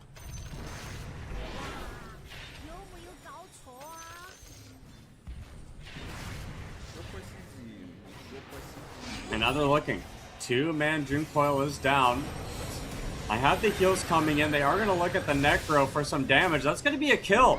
Some amount of heal coming in. Nice shackle. Keep the heals going. Oh my gosh, the Necro doesn't die. The Necro doesn't friggin' die. Oh my gosh, the Winter's Curse might have thrown... Well, not thrown it, but definitely didn't help contribute to the impact. And now that you're looking at the Templar Assassin up top, you don't have the gap closed, or do you? Do you have the damage through the wall? You're stuck on the wrong side of the wall, my friend. Necrophos trying to get the damage done. Looking to the side, the pits are down, but they will get the blast off. Gets the kill. Heals coming up from the Necrophos, but he'll eventually go down. Centaur needs to escape. He will do so. Anku picking up a really big kill, but again, Templar Assassin goes down once more.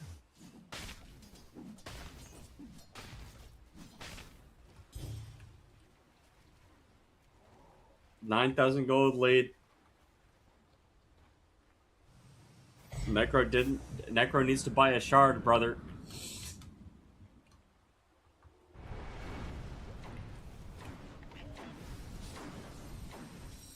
You buy a shard on this hero and you are pretty strong, but maybe doesn't want to give it to Rubik. I don't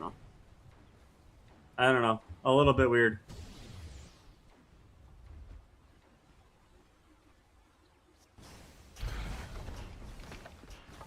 Radiant's middle tower is under attack. Illusion.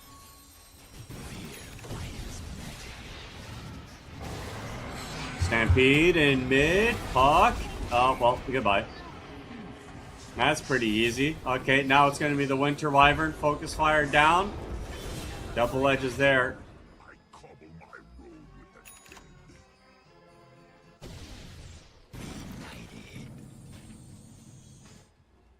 Еще посидим, еще посидим.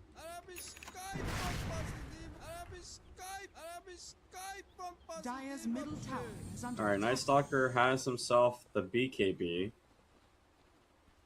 You do have tower push, I guess, the Centaur, like, Radiant stuff, are but... scanning. Oh my gosh, the scan. They know where the Underlord is. Goodbye.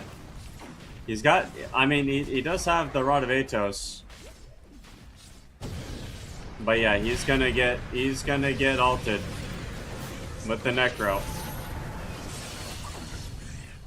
You reap what you sow. I don't know if the scan spotted that out, but... Or, I mean, the thingy. Radiant are The pit. scanning. Trap. The TA trap spotted that smoke out or not, but, yeah, I mean... Blink in once again. Is there any way the Wyvern can save himself from this? No. I think you need a force staff. Home slice. Continued map pressure. Nice stun. Shackle is going to dodge. But they're going to get the Stampede forward. Centaur. Don't give away the Stampede, my friend. Dire's structures are fortified. Instead of a stolen focus fire. Interesting. Okay. There's nowhere on the map to farm for TA.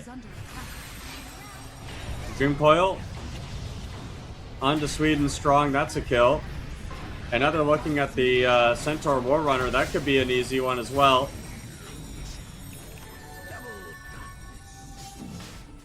Everybody committing for that kill. Now it's going to be Roshan. RE.Arise. Looking to play with the timings on the Templar's S. And Templar's ready.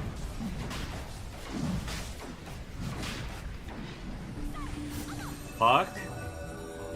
Actually managed to live. But again, the Roshan is coming down. Necro's got to get in there somehow, but I don't know if the approach is really necessary as the Dire. They're going to give it to Yowai. Top tower is under attack.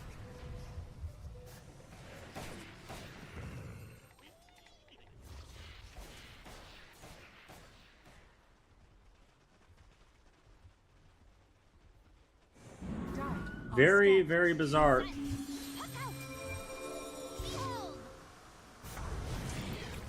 That they gave up the... Uh-oh. Dire's Oh, middle Necro. tower is Oh, under no, attack. Necro. Not like this, Necro. He doesn't have anyone behind him. I mean, he's going to go down here pretty safe. Pretty safe and easy. I don't think they have any sort of save for him. He did a lot of damage when he was going out, but everybody on his team was top. Dire's middle tower is under attack.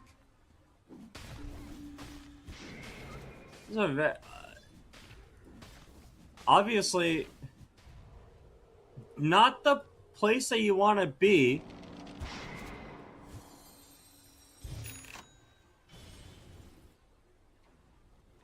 Radiant's bottom tower is under attack.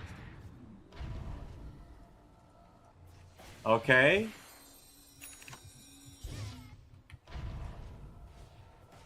Necro...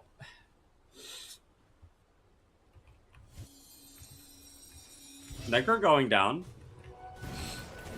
They find the puck. Radiant's middle tower is under attack. Oh my gosh, he gets away. Radiant's middle The puck lives. BKB forced. Looking for some more action, but they can't. They didn't get the puck kill, so he's gonna have to TP out on the Night Stalker. Again, no Necrophos. Radiant's middle tower is He under died attack. bottom. They are looking for the Blink Winner's Curse, maybe something to turn this game around.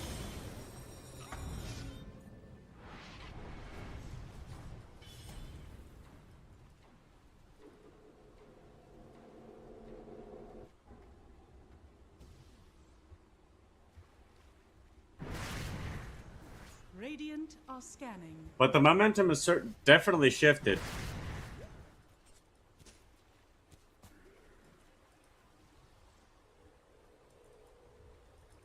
(4-2-3), powered by Windows Vista.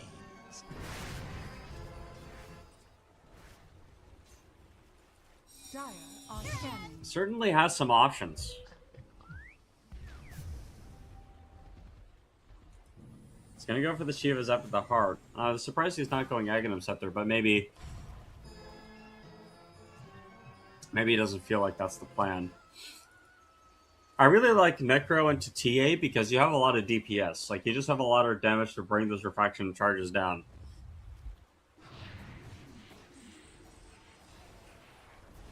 Radiant's bottom tower is under attack. Radiant structures are fortified.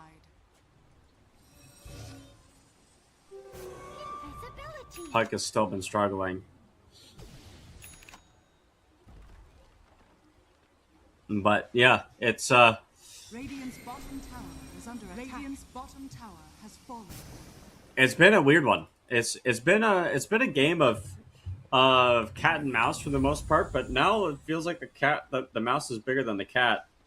This TA got a lot more space than I think both teams were anticipating. It's going for a nullifier next. Radiant's bottom tower Would be a big kill, but not as big as the puck dying. There shall be Schenkers by the Dire are scanning. And the Night Stalker wants to look for more. Is under attack. Won't find anything down here as everybody TP'd home.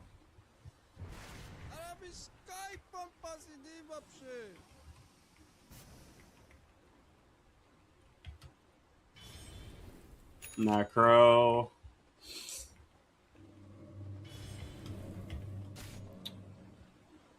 $3K HP with the heart. You know, it's a lot of healing. I think if you have a team behind you, it's pretty hard to kill you. Level 25 as well. Curious to see what he goes for. I think both level 25s are fine. Coddle. Hit with the soul release. And he's going to be found. They have the centaur up on the top part of it as well. It's going to go out to BKB. Nullifier there on the Coddle. Should be able to bring him down. Oh my gosh, he's so speedy. Actually, never mind. He's gone. He's gone. No, he's not gone. They saw him the whole way.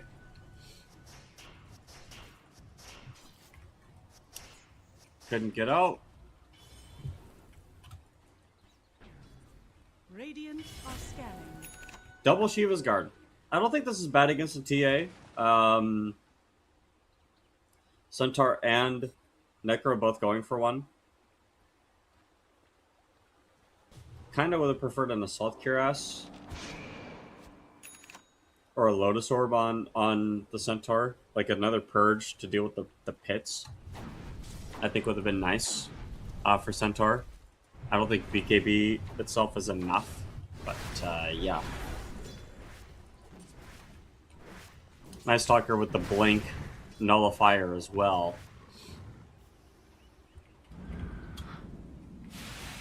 Both teams playing it pretty safe so far. Not wanting to overcommit, not wanting to undercommit. I think both teams are just feeling each other out at this point. The game is pretty evened up. So it's a matter of, you know, the person that wins the next team fight is going to be doing very well for themselves.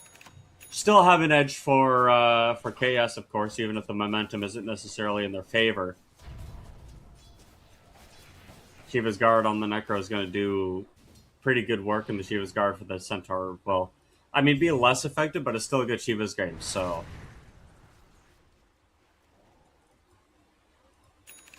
Should help nonetheless. TA does not have the BKBs. I mean, I don't know what's up with Hawaii not building BKBs, man, but this guy is just the greediest person I think I've ever seen in my life. They're going to find Ethereal. Nullifier did not land on the right target. That's fine. He's still dead.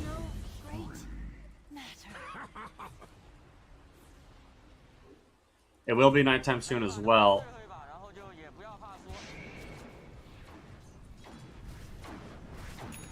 Cannot Force Staff away from this guy. Oh, Force Staff's him instead, but yeah, it's a double kill for Squad 1. Okay, he's going AC on Squad 1. Gleipnir's finished on Underlord. No AC on Shiva's on Underlord. Interesting. He's going Corellas.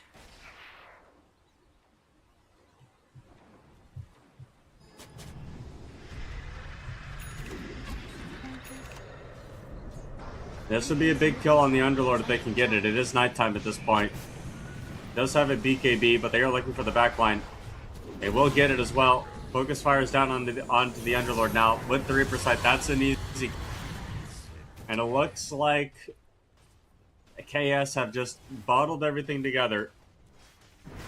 Еще посидим, еще посидим.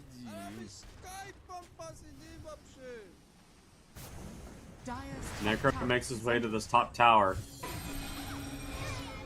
He's got Manta if he needs it.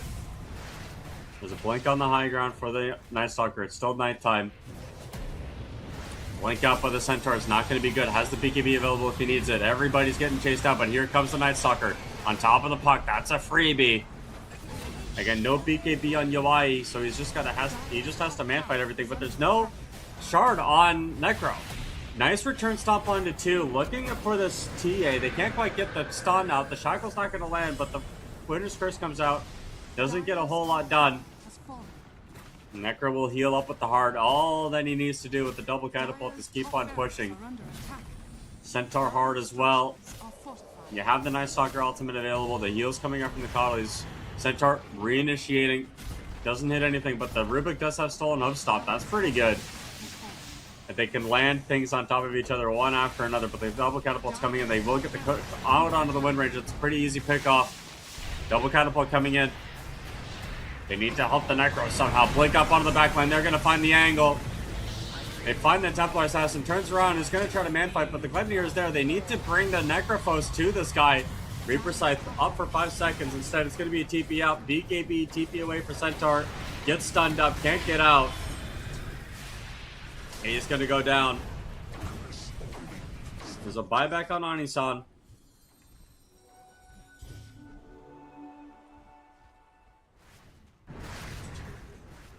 Lane racks go down. Roshan is now available. Backup for both teams if they want to go for it, but the BKB is up for Necrophos. He's tired of this dude. Wants to play for his timings. Wants to be a part of the action, but he needs to buy his friggin' shard now. 4-2-3. You gotta buy your shard. I don't know why you don't have it. Especially when you have a cuddle on your team.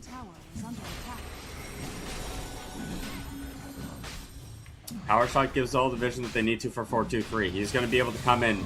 Oh my goodness, that just pushes the Necro, or the Wyvern, right into the clutches of the Necrophos. That's going to be an easy kill. Necro with the BKB. That's a fresh 9-second BKB. Getting the pick up. That's a dieback now. Where's the Night Stalker? Waiting. No ultimate for him. We'll see. There's a trap in the pit. Necro's walked in. Doesn't have Manta style. But the damage is coming out here on this Roshan. Necro battling for position over this Roshan. And it's Yawai that gets the Aegis anyway. What a clean pickup. But the Shackle's going to land out onto this poor Underlord. He's going to go down. But they got what they came for. And now it's Ethereal. Next up, he got hit with the Silence and the Nullifier. He's good dead as well. Stampede comes out. Yawai had the vision with the trap to get that pick off on the Roshan and get the steal.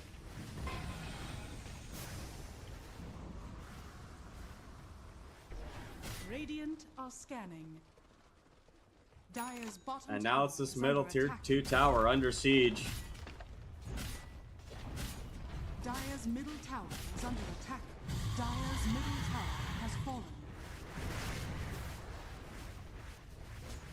Bottom tower under siege as well. They have the Aegis of Immortality on the Templar. If there was ever a time that you'd be able to hold the high ground, this would be it.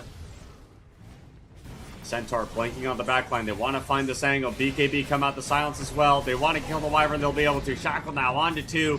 Finds the backline. That's going to be Yawai. He's got his... he does have ultimate. He's got an Aegis of the Immortal as well. They're going to be able to bring that kill down. Get this tier 3 tower now as well. But you don't have to go the high ground against the dangerous Aegis of the Templar Assassin. Blink in once again. The pit is massive. They get the stun. Shackle down onto 2. BKB coming out for the Necrophos. Everything for Yawai. They get the kill. Buyback comes out immediately. Can the Night Stalker get away? I don't think so. It's going to be a double kill for 4-2-3. But at the end of the day, they're going to buy back the Wind Ranger. Necrophos still standing in the middle of everything. Here comes the Stampede. Anku standing in the middle of the fray. Necrophos still running forward. Doesn't have the shard, so he's pretty stuck, but he gets another kill. That's more regen, more HP to work with. Is it enough, though? The stuns are coming in. They need to be able to help, but here goes the 3-man stun. Power shot walking in as well. It's not enough. The right clicks are there. And that is a full team wipe in the favor of RE.Arise. Double damage. How many buybacks? Just the one. I mean, Hawaii did buyback for this. Еще посидим, еще посидим. Poor guy needs to figure a way out of this one.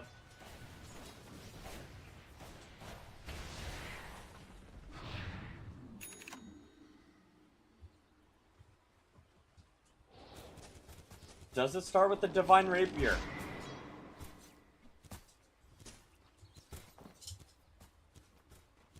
I mean, why build a BKB when you can go Divine?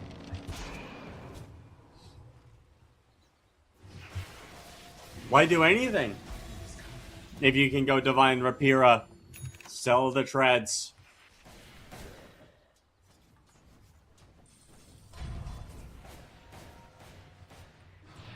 Dude, can someone like Dire are scared. email?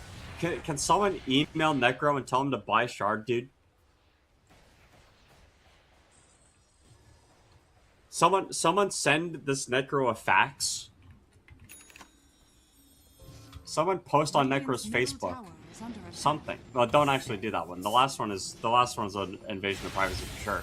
But just like we gotta communicate to this Necro to buy Shard, man. He doesn't have buyback. Not for 1,000 gold. I mean, the buyback status is. Radiant are scanning. You probably wanna farm buyback on Radiant. I just find it insane that he doesn't have a friggin' Shard. It's 42 minutes into the game and you don't have Shard. It's crazy. Laner Axe taking top. Radiant's bottom tower is under attack. And it looks like Centaur went Aura Retaliate. Which is pretty good this game.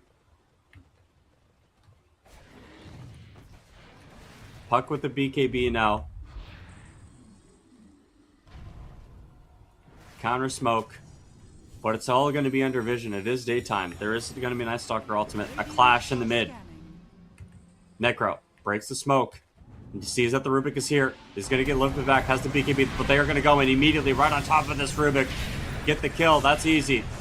He buys back immediately. Rubik doesn't want to give this team fight up. But the Necro.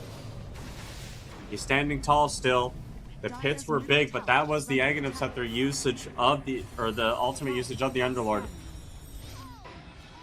And the Puck is still playing with his food at this point. Has that BKB available to use if he needs to. Doesn't want to commit it quite yet, guys. RE.Arise. Want to realize with their own eyes a comeback of a surprise. Away from their demise, Hawaii finds the Coddle. Clean pickoff.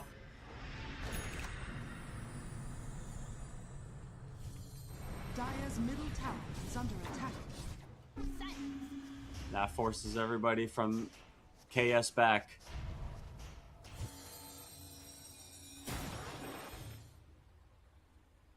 Could be a 60-minute game that we see, but look at the potential. The Divine Rapira. Go, go, go. Follow. Rapier has been completed on Templar Assassin. Rapier. Rapier. It's Rapier time. Let's go. Boom, boom, boom, boom, boom. Man, you don't get it. It's not every day that you get to see a 44-minute Rapier. But this is the game we're in. And it's the game we're going to have to live with. This is a dieback, remember. Templar Assassin is playing on borrowed time. 3 minutes exactly of borrowed time. Not to be confused with Abaddon Ultimate. But what? How did? Okay, hold on a second. I gotta look at the minimap. How did Waveform get vision in the enemy base on behind the tier 3 tower? Huh? How did he do this? Did he must have blinked. I don't know. But if he gets picked off here, oh, he's still Chakra. He has Chakra Death Pulse.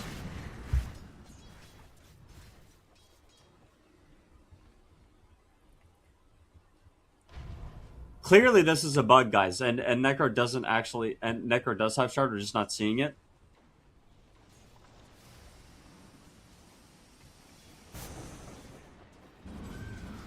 This is the best tier 4 neutral for Necro besides the boom boom boom boom Conjurer's Catalyst.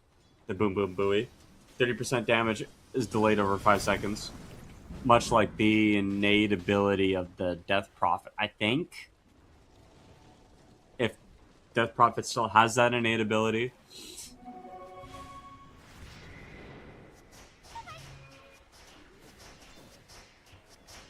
Really nice on a hero that relies on regen and doesn't want to get bursted out. Radiant are scanning. But it's been quiet. It's been quiet. Teams don't want to give up.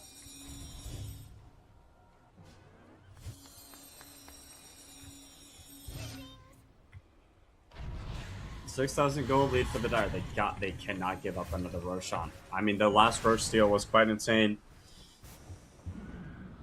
You can tell. You can tell how tense it is of a game when the chat is quiet, dude. Chat's quiet. They're waiting. They know. Everybody at home knows how important of a game this is.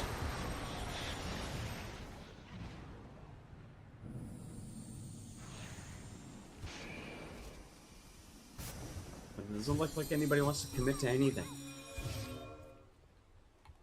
No BKB on Templar. It's gonna go BKB next on UI.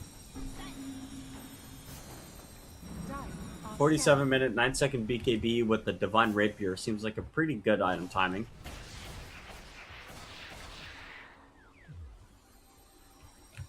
Curious what he swaps it out with. Maybe the Desolator. I feel like.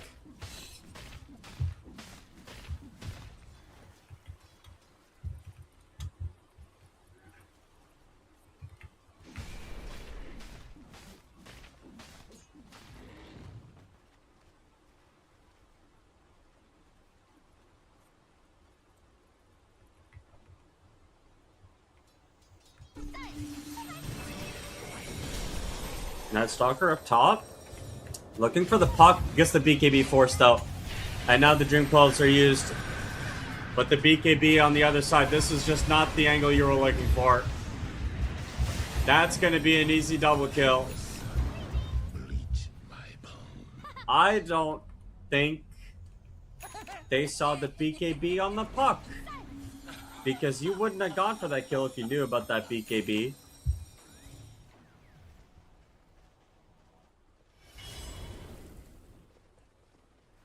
We could be going to a game 3, ladies and gentlemen. But my man on Necrophos legitimately bought a synth eggs before Sharp. What am I looking? Am I crazy?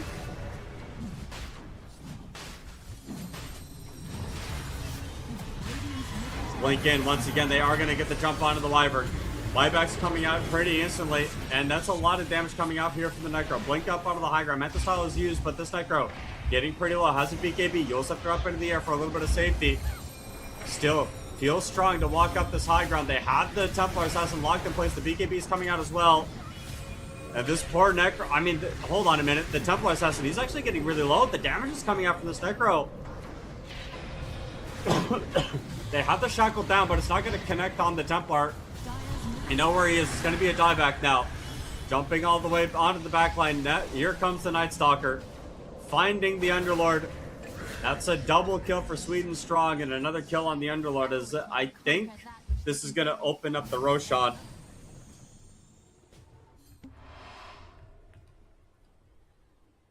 A lot of important buybacks coming out on that team fight. But you negate...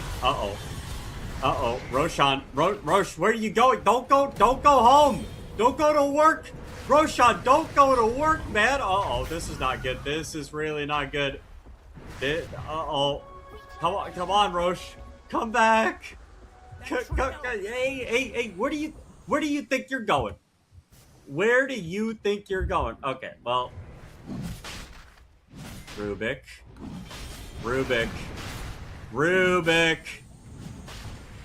You wanted to steal.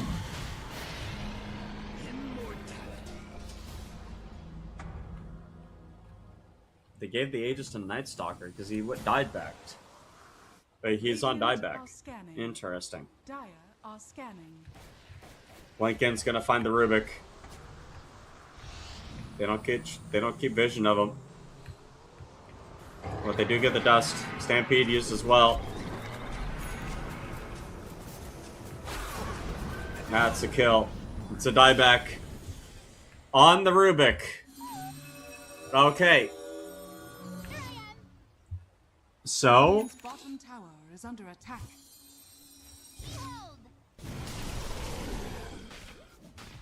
So what's the game plan now, guys? Looking for the puck, you don't get him. Still got BKB. Oh my gosh, maybe you do get him. Maybe this Coddle playing with the... Oh, never mind. I think the Coddle's dead. BKB TP out for the puck, he's good. Put the Coddle in the cart. Put the money in the bag. The Coddle in the cart. The high ground push is abysmal. I misspoke. I said that the Rubik had dieback. He didn't die back. He just didn't have money for it. Oh my gosh. The blink in. That was a little aggressive.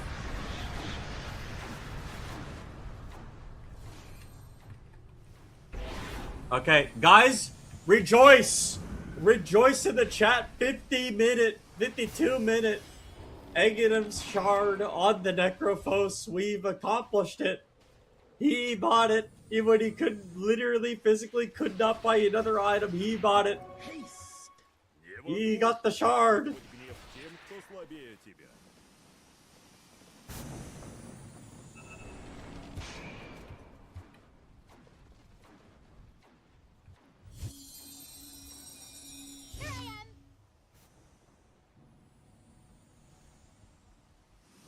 Let's see. This game has been back and forth and back, and the supports, I feel, have been doing a great job of both teams. But, you know, when you get to the ultra late game, you get to the support diffs.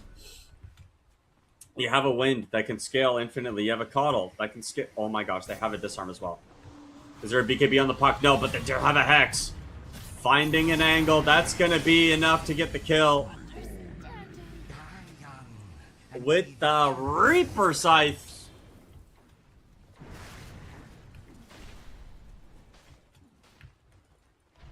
This game has been a tussle of back and forth, and maybe there's an opportunity with a buyback on the puck. Again, Aegis of Immortality is on the Night Stalker. He does not have... They do not have the Aegis on the Necrophos.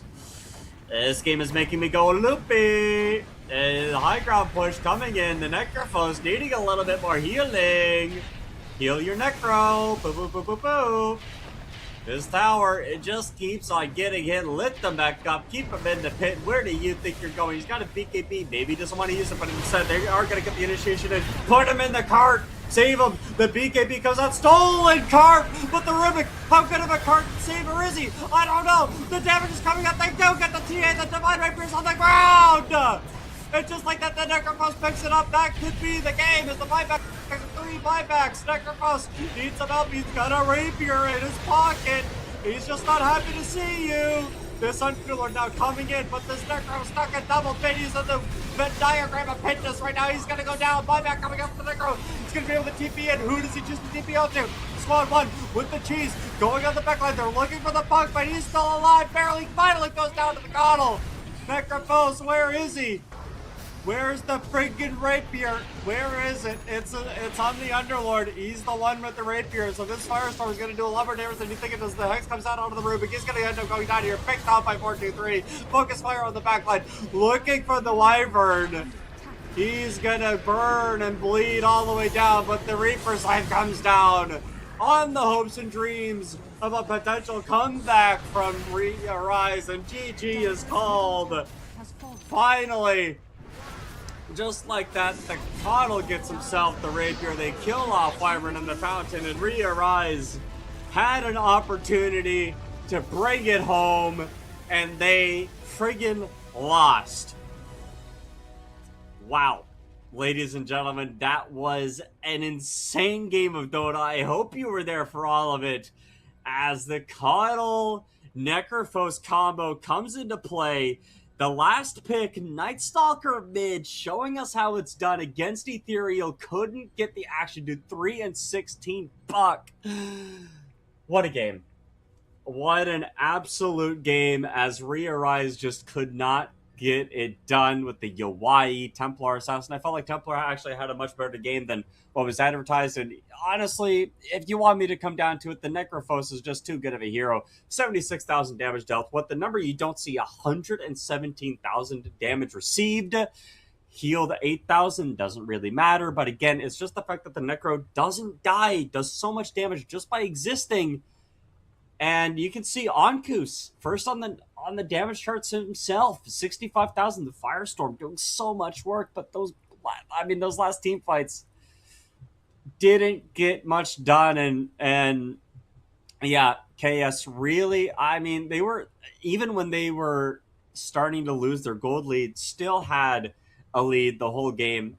It was a little bit more forth than back at some points, and the game was played on a knife's edge, but ultimately, KS, they pull ahead 56-25 are the kills for you here. And RE.Arise lose again, another 2-0 for us here. The last series of the day for us here at the EPL Masters 2 has been a bit of a banger. Hopefully you've all enjoyed yourself, and take care, as we will be seeing you tomorrow for some more EPL action.